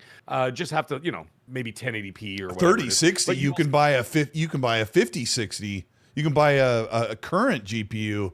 My Xbox Series X is being priced now for $650. Here's the other problem, Mag. Oh, what? But that's just the card, though. I mean, like, if you want to buy like the if you want to buy the actual, the whole thing pre-made or whatever, you can get a pre-made. Whatever. It's still going to cost you. I mean, you still need a monitor. You still need a keyboard. I mean, I would imagine you could still use your Xbox or PlayStation controllers, which are already there, but which you would already have. Be cool like me and hook your PC up to your TV, and you could do that. Because console gaming's amazing, and that's why I treat my PC like a console. I love it. Yeah, I got a new PC down here that can play everything. I'll be playing. Most likely, I'll be playing Call of Duty. I don't know. I'm not really decided yet. Be on PC Game Pass or Xbox Game Pass when like Call of Duty comes out, for example. But either way, I have the option to play on both systems. I could easily play Call of Duty on the new PC I got. But what I'm getting at, Jez Corden. Sorry, go ahead. Sorry, what you're getting at is there's all I was going to say is that what you're getting at, there you go. See, even Gaming Dude, I know U.S. prices are obviously way better than us up here in Canada, but he's saying you could buy a pre-built PC with a 5060 for $800. Up here, no, it will not be. It's not that cheap. But in the U.S., you certainly have much better prices than we do. Therefore, that being the case, there you go. Why would you even bother buying a Series X at $800? Let's say the 2 terabyte, when you could buy a PC at 5060 for $800, as Gaming Dude is saying, and then you'll be able to play Xbox, third party, and PlayStation games on it. Yeah, isn't that what they wanted to begin with? That's what I'm trying to tell everybody. I think that that's the plan.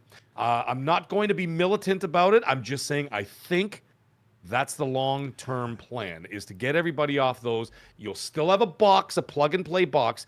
You could call it whatever you want. I will strongly disagree with whatever. I will strongly disagree with your take that they're getting people off of the console. I think they want to do the bare minimum for the people who will remain on console. Because right now, if you're looking, we're in 2 years left of this generation. If you were looking at a console to buy, and Xbox has been very public about all our games are going to be on PlayStation and PC, a very smart consumer who doesn't own games on the Xbox console, this only applies to someone who's coming in new and is like, where do I want to build my library? You'd probably be better suited to build your library on PlayStation and PC. But Xbox is going to service the 60 to 80 million people that have Xbox libraries on console. Yes. And so they're going to have to figure that out. I think they'll easily reach 20 million sold of next generation, and then that'll be it. And then they'll have, because I think when you say the corporations are looking ahead into the future, there's a lot I want to say. Yes. I got to remind me to tell you what Jez said about PC designation. But Xbox is probably looking into the 2040s or 2050s, or maybe just the 2030s. I'll go back. Microsoft's probably looking into the 2030s, saying, let's satiate these console users who need their games. They need to be supported, their games that need to be supported on a console, because sometime in the 2030s, we may be looking at a situation where half of the gaming world can just play on demand.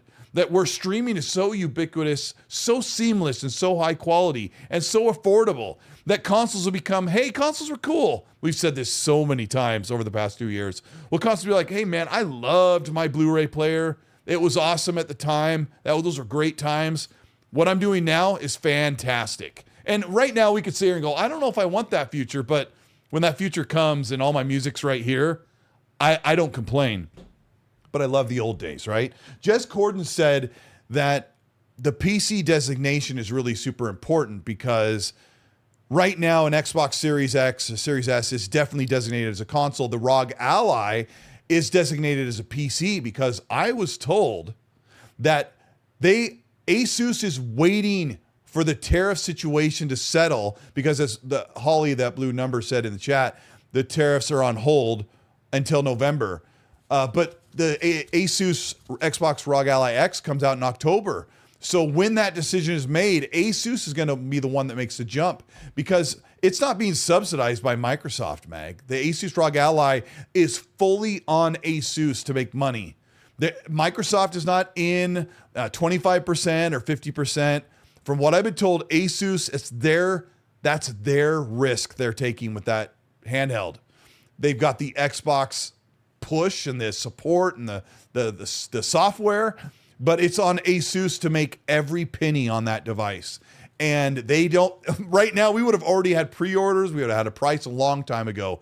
But because of the tariff situation, they're waiting before they carefully make a decision about how much that's going to price, because people are saying if this thing's close to 1,000, it's dead on arrival. I have a question though, and this is something that may just something to think about, really. At this point, the ROG Allies are already made. They're already in boxes. They're already sitting on a shelf. So if the president tomorrow decides to raise tariffs, and they're like, oh well, we got to raise it $100 because of the tariffs. Why? If they're already made, it's not like they're making them per order, like you're going into Subway sandwiches. Yeah. Can I get an assorted with some extra onions? Can I get a ROG Xbox Ally with an extra onions and mayo on the side? Yes, sir, right away. They don't make it in front of you. It's already made and it's on a shelf. Yeah. They made them months ago. So what kind of horse shit are we talking about here? Oh, well, he's going to change. So there is a little bit of that there too, where you get to the point where you're like, oh, well, he's raising the tariffs this month. Oh, they're on hold till November. Okay, fine. Why is that affecting the price of something that's already made and was already purchased at a quote unquote cheaper price? Someone want to answer me that question? It's a lie. They're full of crap. Like every other corporation out there, they're using these excuses to do it. They did it after the pandemic with your food. They did it after all these things. But when all this stuff happened, do you guys not pay attention? Eggs went up 4 times the price. Well, because of the... And then all of a sudden, you go to the financial news, and you see that every single food market on the planet, their profits skyrocketed because they raised the price 4 times. Yeah. Can you guys? No, not you guys. You guys are awesome. The chat. I'm talking about people in general. Are people not paying attention that what's right in front of their face? They're lying to you. Holly, that blue number in the chat says the first batch of ROG Ally. That blue number says the first batch of Xbox ROG Ally X and S handhelds have been tariffed because they're in the country. They only get charged when they're crossing the border. The first month they will have already been paid. So, what does that mean? That means that what we're trying to say is that if they're saying that, and if they're saying they put the tariffs on hold till November, these things are already made. They've already been paid for. And so whatever tariffs were there before, they're already here. It's already here. Saying. They're already in the States. Garbage. Sorry, I swore on the show. No. It's but you know what I'm saying? It's just like, what does that mean, Mag? They're already here. JV Smooth, you win the internet tonight. He goes, they have our best interest in mind. Yes, with a big. Does it mean that Asus has to strike a middle ground between the tariff price or the pulled non-tariff price? Like, no, they need to say, what they're gonna do, if the tariffs stand, then we got to charge 1,000. But if they don't, we can go back to 800. But we're in flux because we have a big chunk of the first batch here. So do we put it at 900? So we kind of split the difference, whether we get dinged or not. I don't know what that means. They're waiting for an opportunity to be able to make money. That's all it is. Mag, so they're look at this the way that you do. Yeah, sorry, go ahead. I want you to look at this the way that you do when you procure supplies for your company you work for. Yes. Yeah. So go ahead. Sorry, that's why I had to interrupt, because I want you to put yourself in their shoes and give us your best answer. Because this is not like what I deal with. Actually, is considered the stuff that I purchase is actually for the most part spoils. So it's time. Okay. It's time sensitive, right? So a lot of that is a little bit more in flux because, like, for example, I could buy 5,000 pounds of bananas, let's say. Well, that can change on a day-to-day basis because, well, first of all, they're scumbags too. They're no different than the oil companies. So, like, you get to the gas company, wait till a long weekend. Isn't it magical that on the Friday before a long weekend, the prices go up? Oh, supply and demand, so we charge double. No, it's got nothing to do with the fact that everybody's lined up there because they're going to go camping with their families and you're going to make triple the profit while they live in $75 million palaces in Saudi Arabia. So it's the same crap. But anyways, either way, they take advantage. However, what I do is time sensitive for the most part because the stuff spoils. And so at that rate, what ends up happening is there's a lot more fluctuation. One day, 50 pounds of bananas could be $32. The next, it could be $19. The next, it could be $55. Right? And it fluctuates. And what they're doing is they're taking advantage. Situation. However, in this case, this is something that doesn't spoil. They have already been paid. They've already here. They've already been produced. They're already on the shelves somewhere in a warehouse. Someone in the chat goes, he goes, which warehouse are they stacked in? Asking for a friend. That was funny. I'm sorry. I apologize that I get to see who that was. But either way, the reason why they're not telling you the price now is because they're looking to, at that point, they have to set a price because what's going to happen now is that, let's just say for argument's sake, they're going, okay, well, the tariffs are going to go 4% or whatever, okay? Yeah. And they're saying, I'm just making up a number, 5%, okay? 5%, they're going up 5%. Therefore, we have to charge $900. Well, those products are already made. So therefore, they're going to make actually extra profit on the first wave of these products. You see what I'm saying? And then when the tariffs kick in, let's say in November, if they even kick in at all, let's just say they do, then they'll be making the normal profit. But for now, because they've already paid the previous profit tariff prices, they will make extra profit. They'll make like an extra 20% on top of every sale of the initial sales of that, because you're not going to change the price of the ROG Ally from $900 and then a month later you're going to charge $1,000 because of tariffs. They're going to keep it the same price. So that's why they're waiting. They're waiting so that they could look at it, they could project and say, okay, well, you know, they're going to raise up this. Well, we're going to charge $900 for that. Well, we're going to charge $900 out of the gate. So we will make a little bit extra up front for the initial supply that we've already built. If we require more production of them, we're not losing anything. Okay. Can you read what I pinned saying? in the chat from that blue number who gave us some more insight? Can you see that? I know. The one where it says the first batch is already in the warehouse, in a warehouse. Yeah. Okay. It says the first batch is already in a warehouse, ready to sell. So they've been shipped into the countries. So all that make it in the country before that November date will already have been tariffed. Yes. Thank you. There it is. Thank you, both of you. There it is. Titan Drago, why are you here? Titan said earlier the country is in the crap hole, but I mean, the tariffs are supposed to help with overseas production and keep stuff domestic, but I mean, I'm a Gen X guy. Meg and I a lot of us have been around for a long time, and I'm sure that the majority of the stuff I buy has been made overseas. I have an excellent guitar right there made in Indonesia that I love. I wouldn't have it any other way. We grew up with incredible electronics that were made in Japan and Taiwan, you name it. But I don't know. I was like, is this what I want? This is a change I want as a customer. I want great products at a great price.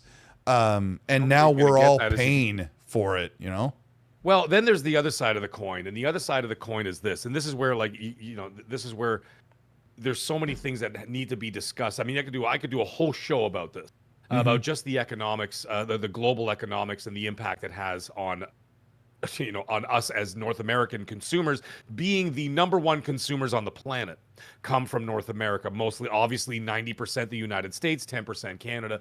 But like North America are the number one consumers of products in the world. However, the other thing is, and this is an ignorant thing that we do as North Americans, is that we want our S24s, whether you're paying a subsidy or not, because what you're doing is, you're paying your provider and you pay $100 well, yes, up here it's $100 a month. You get everything included, unlimited, everything, and at the same time you're paying off the phone. So that in 2 years, I have 2-year plans. Every 2 years, I get a brand new phone. Right? We love it. And the point of that is every 2 years I get a brand new phone, and I only pay $100. There is subsidized by the, like I said, the service provider. Now, that being the case, if you actually were to go to the store and buy the phone, it probably costs about what, like $2,000, $2,500? I don't know. Pay down there for your phone. If you were to just go to the store and buy an S25 outright, it's probably a couple $1,000s. That's because the people making them make $25 a day.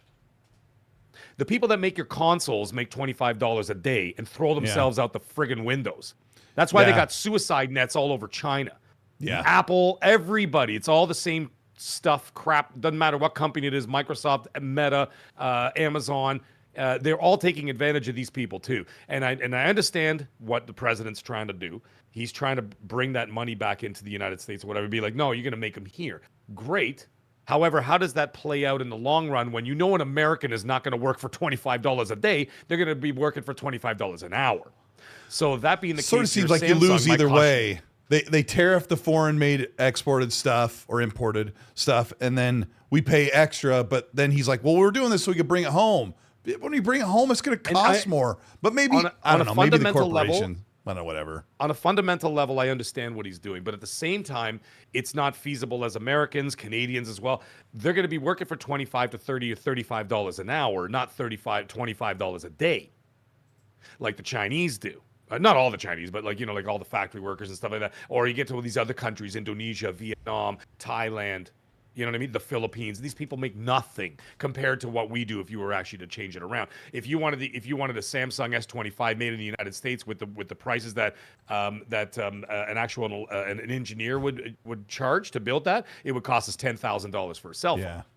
Right? Well, so here's you know what I mean? Here's the last piece of the problem, and we'll move on, is that Xbox currently is not even selling their console. Somebody reached out to me on Twitter. Brian Smith, you're not wrong, dude. You're not wrong. He was just saying this didn't just happen. It started close to 40 years ago. No, he's absolutely right. This has been going on since the tech sector, especially Silicon Valley, exploded in the 80s. This is when it was doing it before, but like same thing with your Nike shoes. What are you going to get? Air Jordans for $18,000? Right. Here's, you know what I mean? If it's, you know what I mean? Anyway, go on. Here's the other problem. Right now, someone said you can't even get an Xbox at Costco. Costco was carrying them alongside the PS5s. And then someone said you can't even get them on Xbox.com. And I looked, and when you go to Xbox's site to try and buy a Series X or a Series S, it says find a retailer. If you try to buy one from Xbox.com, it says out of stock. So Xbox is not even hosting their own console because I don't think they want to sell them, because every time they sell one, they lose a ton of money. And so I think that at this point, the tariffs are only going to help them lose less money. I'm going to move on because some people are bored of this topic. Let me move on to the meat of the. I know Meg and I could do a whole show about it. Yeah, Costco. Sorry, JD Spaff. I'll just say one last thing. I did speak to someone today. He said the reason why Costco pulled them is because they weren't selling them all. Oh, okay. So Costco removed him out of rotation. I'll be right back, dude. Give me a second. Okay. So carry on. The next one is Elder Scrolls 6 might finally have a release date. And as frustrating as it could be as an Elder Scrolls fan who only has Elder Scrolls Online or modding the heck out of Skyrim, Xstasis, who has a spotted track record, just like some of, even like me, he has a record of getting certain things correct and has missed the mark on Bethesda related stuff. He missed the mark on some Oblivion remaster related news.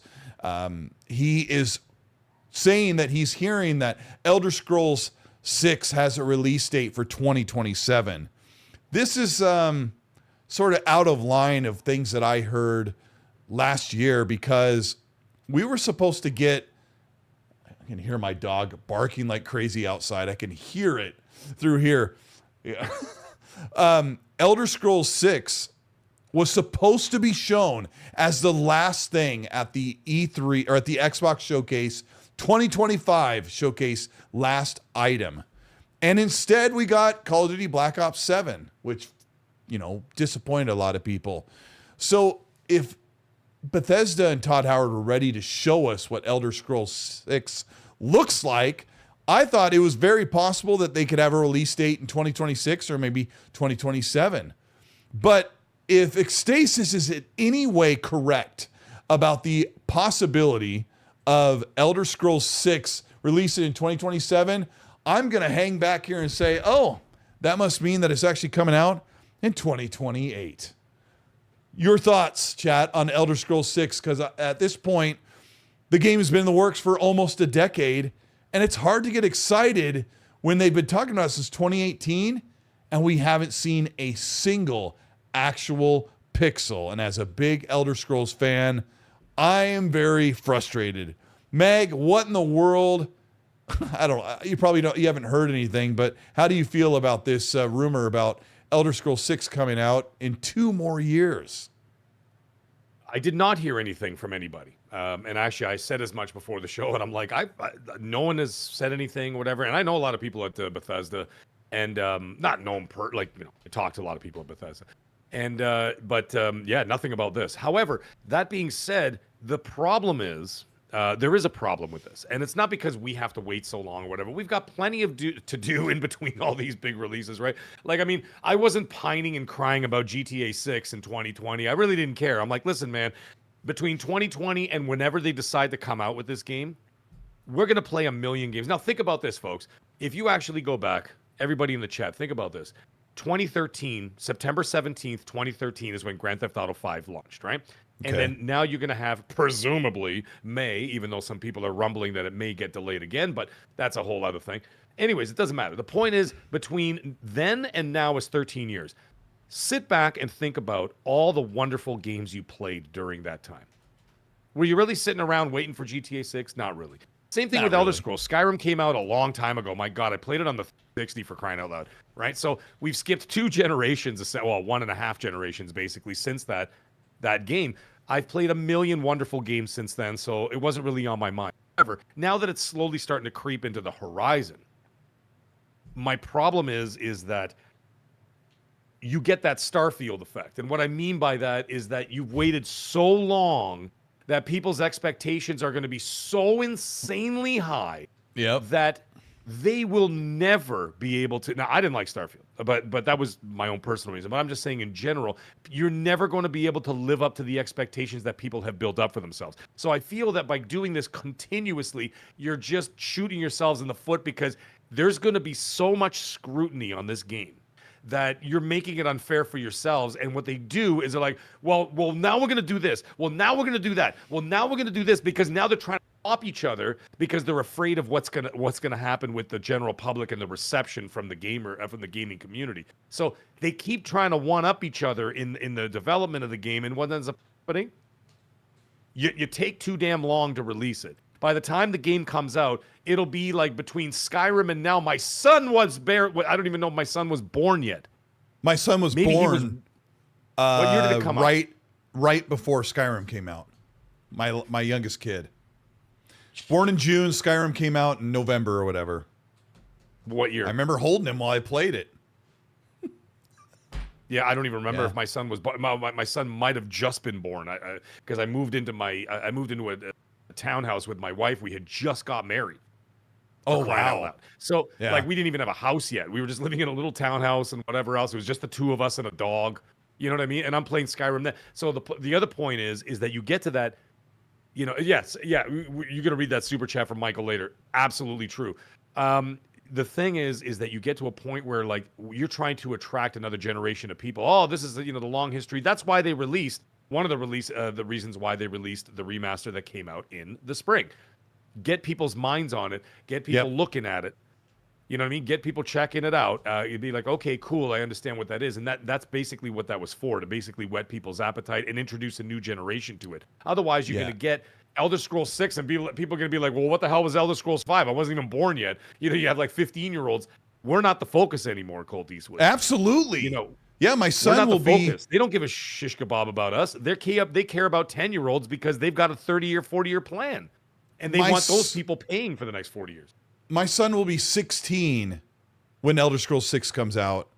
And I don't know. He's not going to have a candle in the window waiting for that. He loved Hogwarts Legacy. And Truth X7 in the chat says, is Elder Scrolls 6 using Unreal Engine? No, it'll be in Creation Engine 2.0 plus or 2.1 or whatever.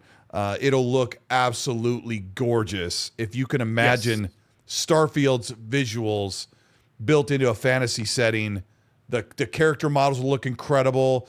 The procedural lip syncing will be amazing. I thought about maybe doing a video about this again, but there isn't any new. There isn't really anything new to like strip off of this game that we've seen nothing of, and it's been so tight-lipped about. The only reason why Oblivion Remaster was in Unreal Engine 5 is because the studio Virtuo Studio did it. They were the ones that draped UE5 over Gamebryo Engine, which I think it was back then. So it is frustrating for me. Yeah, that's what we're looking at, and you're looking at other.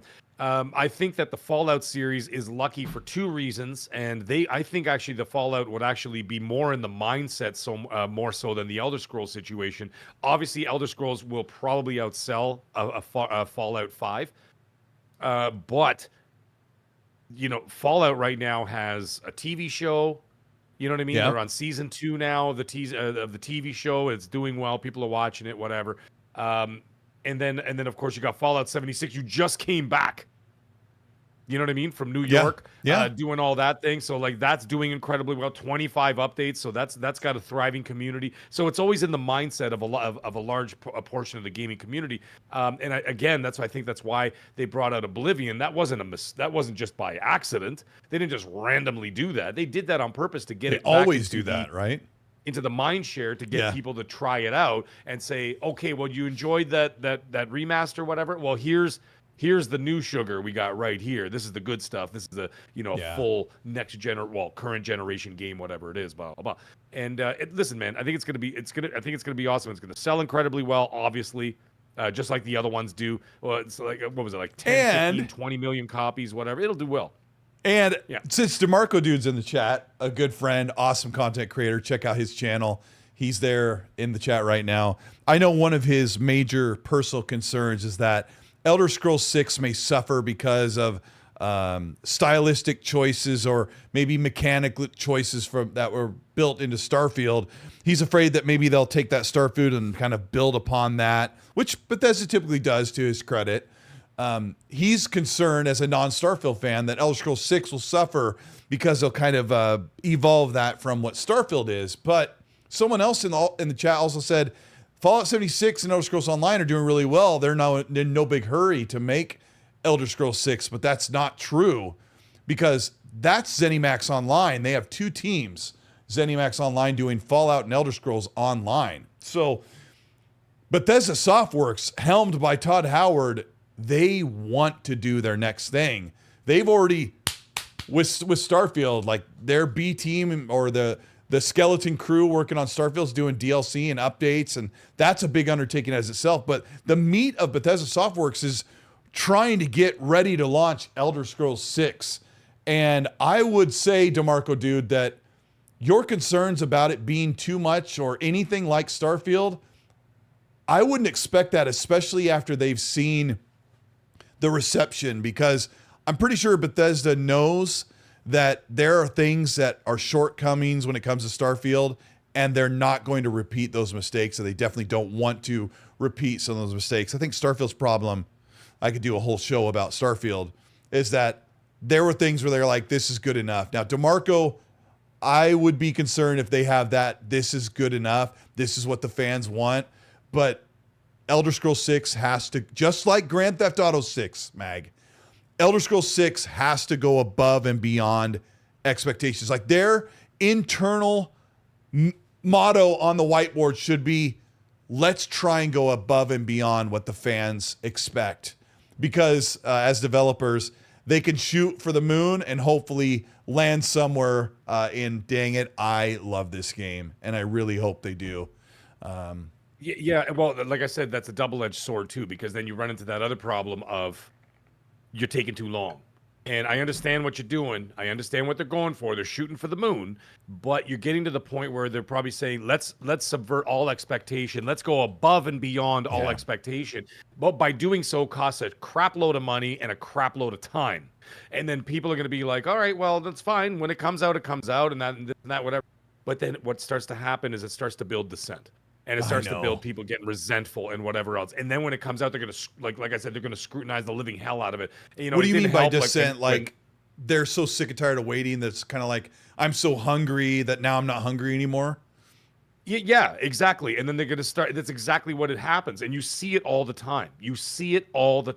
And people start to get bitter about it. And then when they get bitter about it, they start to over-scrutinize to the point where they're like, well, you know, this game's really crap or whatever. Because when you had Starfield coming out, you had Todd Howard saying, this is, 18 years in the making or whatever the hell Yeah, he did. You know what I mean? Yep. You keep saying stuff like that, people are going to expect that it's going to, like, come down from the heavens and like, stop all wars. You know what I mean? And defeat Kratos on a golden chariot and, like, and get rid of the tariffs. yeah, and get rid of all the tariffs. And, you know what I'm saying? So that's a problem too. You keep doing that, you're going to be building it up. So the thing is, like, I have a lot of people like reach out to me. I know there's one guy who's a huge like Grand Theft Auto fan, whatever else, and a couple other guys who talk to me. They're like, and I'm like, guys, it's going to be a long time. And I said, there might be, and I said, and if there's a delay, it could be a calendar year before you play this game. I'm like, just chill. Yeah. I said, you're going to drive yourself crazy, number one. And I said, number two, you're going to think it's going to be and it just might be, because Rockstar generally, you know, blows people out of the water. It probably will be the second coming of cheese and rice. But you see what I'm getting at? Then people are going to be going like, oh yeah, you're going to be the best ever? All right. And then they're going to start dissecting trees.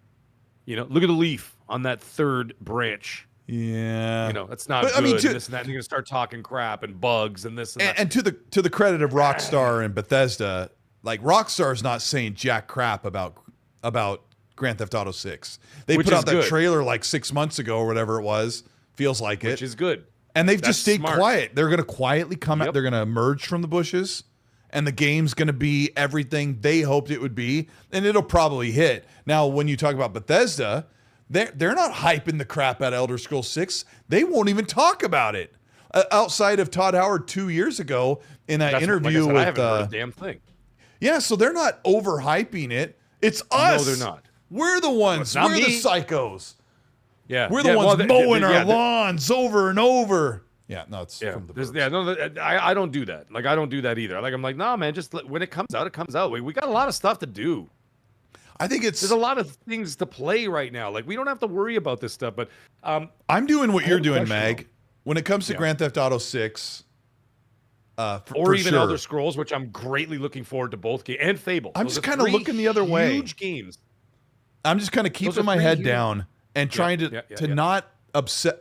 I just don't obsess about it because no, there's no because point. I'm pretty sure that before that May release comes for Grand Theft Auto, that they're gonna 2 months before they're gonna announce a delay into October, and that time is gonna make everything just the way it needed to be.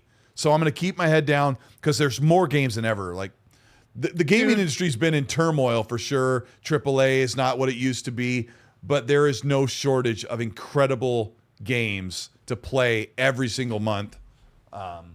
So when I go through all these games that come out in the next month and a half, 2 months, when I'm done that, I still have to go to Assassin's Creed Shadows, not even started yet. Didn't even turn it on, bro. My wife's got 90 hours in the game she loves. And I love Ubisoft games. I got Assassin's Creed Shadows, haven't even touched it. Final Fantasy VII Rebirth, haven't even touched it. Death Stranding 2, I'm like 45 minutes into the game.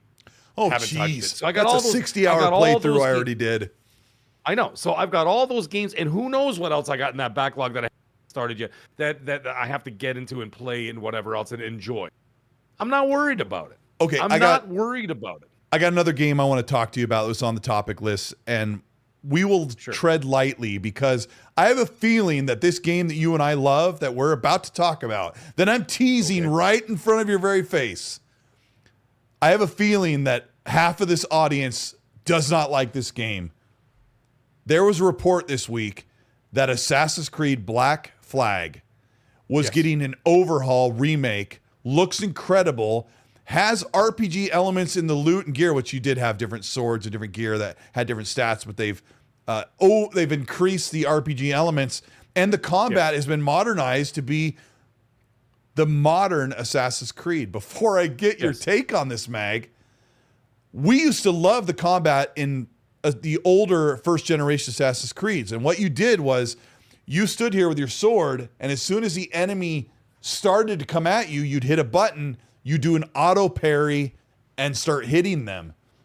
Right now, it's like spatially, you start swiping at them and you use different moves. And I think it's incredible. But people are pissed that this game is coming out because half the people, for some reason, don't like Black Flag. I'm pretty sure I remember your opinion. I love the game. And this news to me sounds great. What's your take on this? I'm 100% in. Yes, I did. We knew about the remake for a long time. It's been in the work for 2 years. So we knew about that. I've gone down to the Ubisoft Toronto studios before several times. So I know, and anyway, I'm not going to talk about that because I can't. But either way, all kinds of stuff going on down there. And that's been in the works since 2023. So essentially it could be 3 years by the time the game actually releases. That being said, I was a little surprised to find out that they actually had changed everything in respect of they overhauled the RPG, the system from an adventure game to an RPG system, very similar to Assassin's Creed Origins, Odyssey, and Valhalla. Gosh, that sounds good to me. That sounds perfect to me because I actually think that I thought that was a welcome change to the Assassin's Creed formula, giving us an open world RPG. You could level up your character, level up your gear, just like you would in like an Elder Scrolls game or whatever.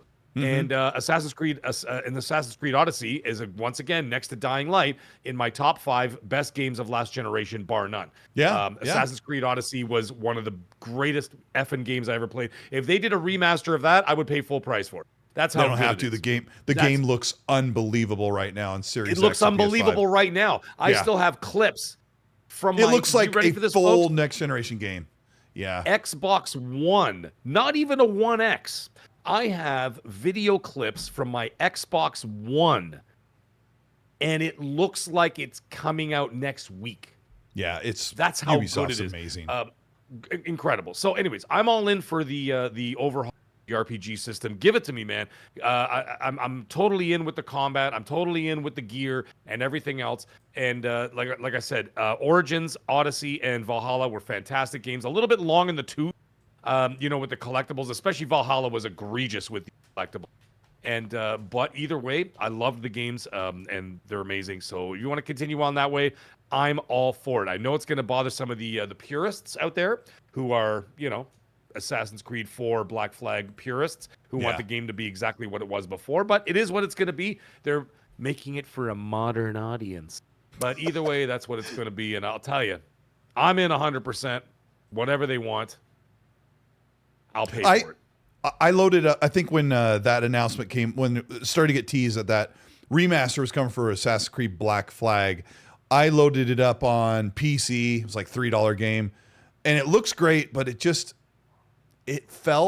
had that feeling, Mag, where I'm like, I don't know if I can do this. It feels too old. It just enough of it felt a little bit too dusty. And I think I'm really going to enjoy this playthrough. Yodana Kizada, who's been a channel member for 68 months, ever since XSC began, an excellent friend and a channel moderator for the podcast, says, I blame the macroeconomic conditions. Mag. M-A-G-G. Thank you so much. I appreciate it.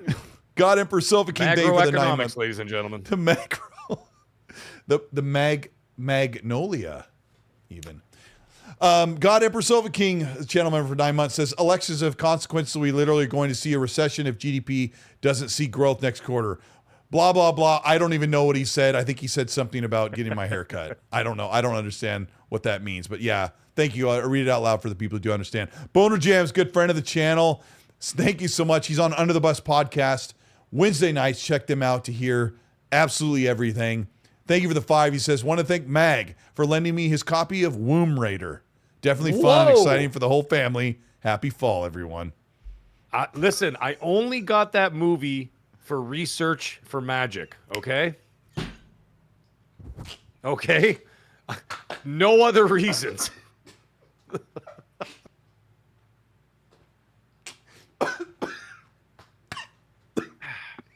I think I murdered Colteastwood. It was for magical research. No other reason. The smallest drink of water. Hey, man. Oh, my days. Topical and timing humor is what I do.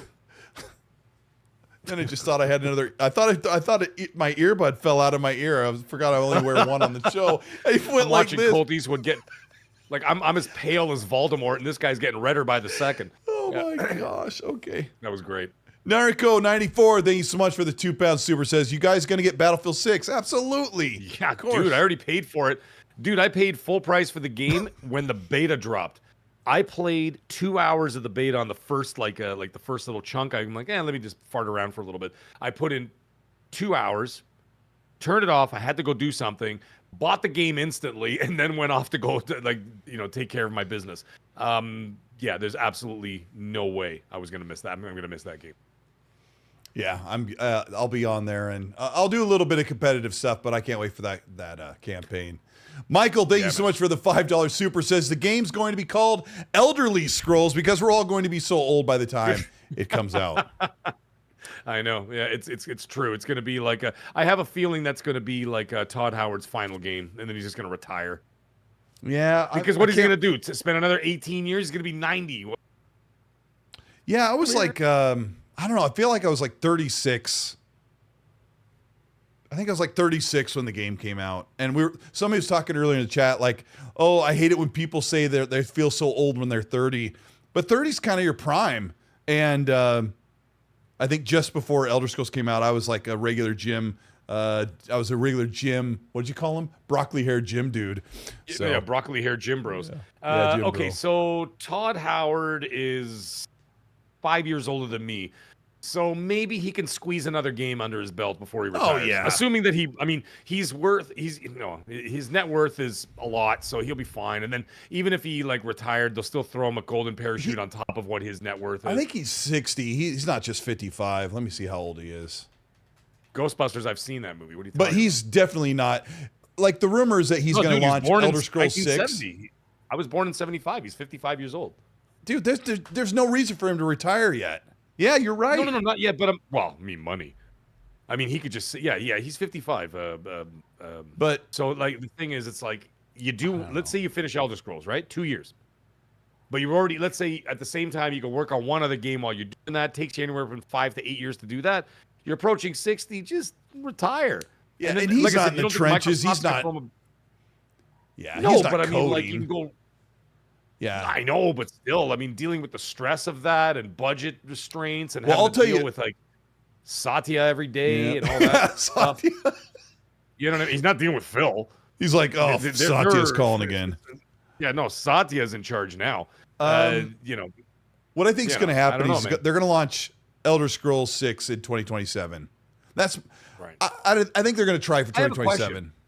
And then I have a question for you. Hold that thought. Yeah, go ahead. And then they're supposed to be making a Fallout 5 or a Fallout new something. So I think that Todd wants to oversee or liaison that. So he'll just be like he does with the show. Everything has to be like this. This needs to fall in line with these things. I think that's what he's going to do. So my best prediction is that he'll launch Elder Scrolls 6 and then whatever that new Fallout game is, and then he can talk about retiring. That's probably what he'll do. So what's your question, I bro? would. Because I would take that. I would take my net worth, and then I would take a golden parachute from Microsoft and buy. Yep. see you later, and go spend the rest of my life at the, at the cottage with the family and just like kick back and whatever, man, and go boating every day. Jesus, what are you talking about? Anyways, I had a question about Elder Scrolls, funny enough, and this will be something that I just wanted to think about. If it indeed launches in 2027, fall of 2027, that is around the time that they're talking about the launch of new Xbox and PlayStation consoles. So now, are we going to be talking about a cross-generational title? Yep. So it will be available on current-gen consoles and PC, and it will also be, let's say, a souped-up version for the next-gen consoles and PCs? Yeah, it would be, if Elder Scrolls launched in 27 with the consoles, it would be 30 frames on Series X and PS5, and then it would be maybe 60 frames on the next-gen consoles. That would be my prediction. Dude, because if they couldn't hit 60 frames on the next gen console, like oh, it would be. That's what I'm saying. That they'd be making it. They would make Elder Scrolls 6 is definitely being made for current gen in mind, but then it would get that extra jump being on the new consoles. So they would just ramp everything up and probably cap it at 30 on the new or the older consoles. Maybe it's 60 both, but. Sometimes it's all technical stuff, but sometimes we see games running really low resolution just to get 60. But Chip M, thank you for the 5, says, a little off topic. Thank you, Chip. He says, have any of you heard what's going on with the new State of Decay? Maybe shown at Tokyo Game Show. Good show, by the way, too. No, I was going to cover. What's that? I don't think you'll see it at Tokyo Game Show. No, I don't. You won't see it there. I want to give my unsolicited opinion on State of Decay. I've been thinking about it a lot lately. We were going to cover Tokyo Game Show. It's in 3 days. So I really don't have anything to say about Tokyo Game Show other than Forza Horizon 6 in Tokyo is going to get revealed. We're fairly sure, and hopefully that looks incredible. Probably will. Playground Games doesn't miss. But I've been thinking about State of Decay lately, and I don't know how much you've played of 2, Mag. I did. I put in some time into it. I did enjoy it. Yeah. Okay. It was a little janky. I enjoyed it okay. Yeah, that's a great. I know. Yeah. I liked it, but when you play my other zombie games like Dead Rising, Dying Light, or Dead Island, it's just like, or Days Gone. So Days Gone. I'm having a little bit of a hard time, especially with a couple things that have gone on with Xbox. With Perfect Dark. Perfect Dark got its concept art revealed this week by Clobril and other people, and I'm like, why? What? Concept art does nothing for me, but concept art for a game that has never seen the light of day and has been completely canceled. I am cautiously optimistic about State of Decay 3. The visuals look really nice. The 28 seconds of gameplay we've seen look kind of nice, but they need to make some wholesale changes if that game is going to be a memorable butt-kicking game from Undead Labs, and I hope the best for them.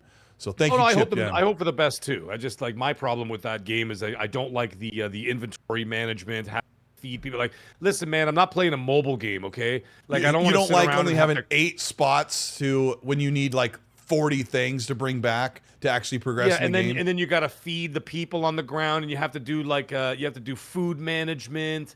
And like, come on, I don't want to do any of that crap. That's mobile stuff you do while you're when you're in the bathroom, okay?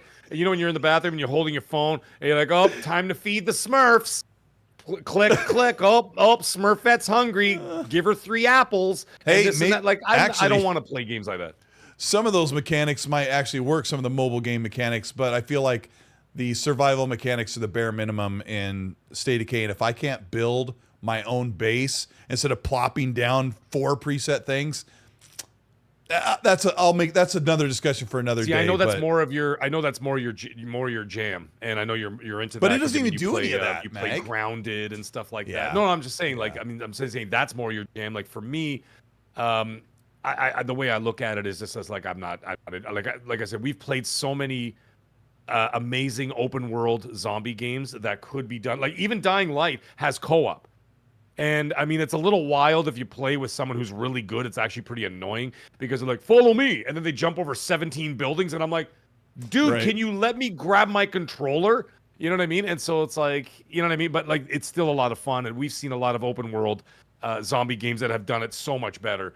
And when you go and play like State of Decay 2, it's like Friday the 13th, the game jank. You know what I mean? Like the characters are like rubbery and stuff and all that stuff, and I'm like silly. There's no ending. Jesse James in the chat said something interesting about that. He's like, give us a campaign where the game ends, so you feel like he says, beat the game. Jesse says State of Decay 3 sounds like more of the same. I don't think it is more of the same. That I don't know what it is. Anything that we've heard is that they've tried to open and widen the world and make it more persistent, where you can just jump in and people can just be in your game, whether you log in, like you can see people and you can organically help them. It's just all the other standard mechanics need to make big upgrades, and I would assume they are. We just don't really know anything, and the only one who knows anything No, we don't know anything. We just know what we already played. Yeah, you know what and I mean? The only one who the only one who might know is Jez Corden, and I might try and get him on the show soon, maybe next week. He reached out to me, and it would be good to have him on with us. But Chip also asks, Colt, I noticed the Borderlands masks on the background of your guitars. I did that on purpose. Too bad half of the 60% of the people here don't even like the game. But I have this is the 2019 Borderlands 3 mask I got at E3. Nice. This is the Borderlands 4 mask I got at PAX West this year, a month ago. So normally they're somewhere else off camera, but I do a couple of. My family is helping me. I've got the Retro Snap over here, $80 thing that has 20,000 games on it. Absolutely incredible in an airplane, better than a ROG Ally. And my little Claptrap Funko Pop over there. And then nice. Beautiful. One more show and tell. Bethesda gave me I think it's like $200. The actual TV show style Pip-Boy. Hold on. Yeah. Hold on.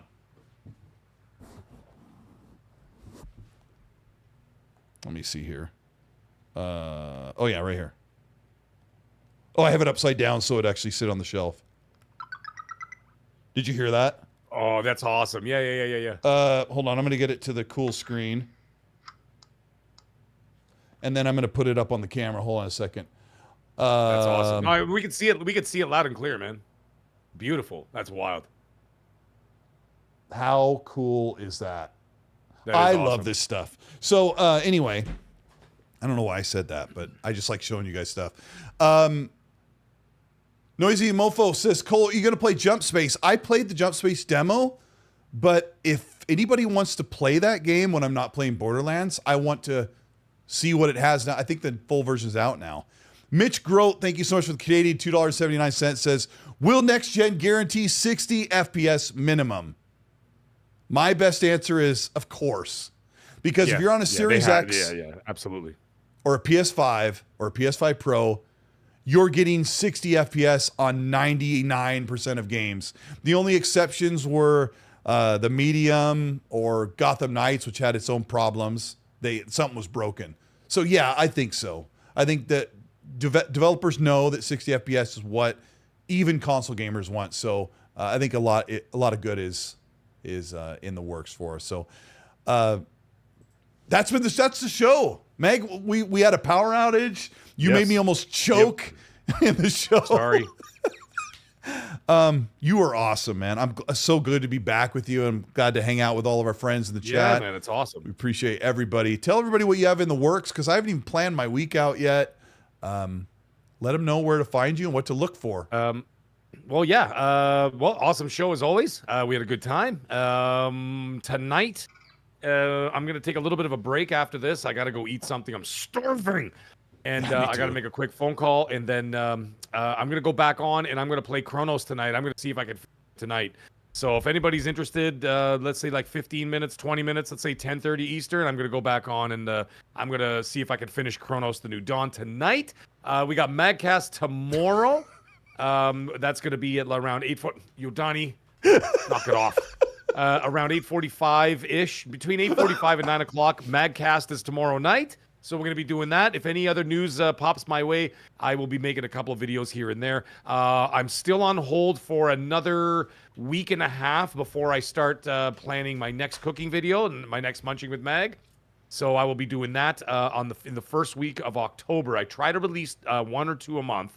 I'm going to try and do it every couple of weeks, but I've already done 2 this month. So I'm going to wait till the first week of October, doing another cooking video.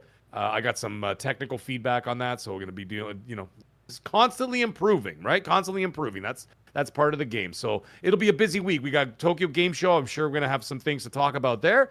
And yeah, man. So keep your eyes peeled. And I'm also going to, whenever I am free on some other nights, we can get some community gaming night going on the channel where we can play Borderlands. And I'll leave the channels open to anybody on any platform playing. Just add my shift name. It's all capitals. I am the Mag 69. Because they forced me to put a number in there. Of course, my gamer tag across everything is I am the Mag, all in capitals, all one word. That goes for even the Switch too. Anyways, everybody have yourself a great night. Anybody want to come check me out in about 20 minutes? We'll see you then. If not, we'll see you tomorrow on Magcast. Everybody have a great night. We had 1,000 people come by last week for Magcast, by the way. Awesome. 976, whatever. But it was good, man. It was good. It was popular, and we broke some records there. So super happy. Thank you for all the support. Colt, what do you got going on, dude? Yeah, it's been good. We really want to give a big shout out to 4XP Gaming. Check them out. Go make an order. Check out their stuff. Order one of the flavors. I'm going to say get the white gummy. It's delicious. And then you can mix the stuff with water and sip on it while you're playing your games because you're going to need it. There's so much going on. We appreciate them for all they do. Maybe this week I'll work on something, maybe Elder Scrolls 6 related. I don't know. I might have to reach out to DeMarco. There's the 4XP bag that gives you all 3 flavors: Legendary, Ultra Nightmare, and up a little higher. Up a little higher. Hold on. If you wait. I'm blanking on what the name of the white gummy is. Legendary is the blue raspberry. Ultra Nightmare is the watermelon. It's the watermelon. And Grave Walker is the white Walker. Gummy. Yes. So you can get the pack of all 3 in one. There you go, ladies. Yeah. Awesome. Yeah. Really good stuff. Really, really tasty. And they were at one of the gaming events like a few months ago, talking to the masses and giving them samples of the delicious 4XP. Thank you guys. Also, thanks for everything. Hit me up if you see me on Borderlands. I'm usually on Xbox Live, on Party Chat. Sometimes I'm talking to Fonz and Holly and Dante. Shout out to them for helping me out. We're going to get out of here. Thanks for putting up with the power outage. You guys are amazing. Hit the like button on the way out, and we will talk to you all very, very soon. Later on. Good night, everyone. See ya.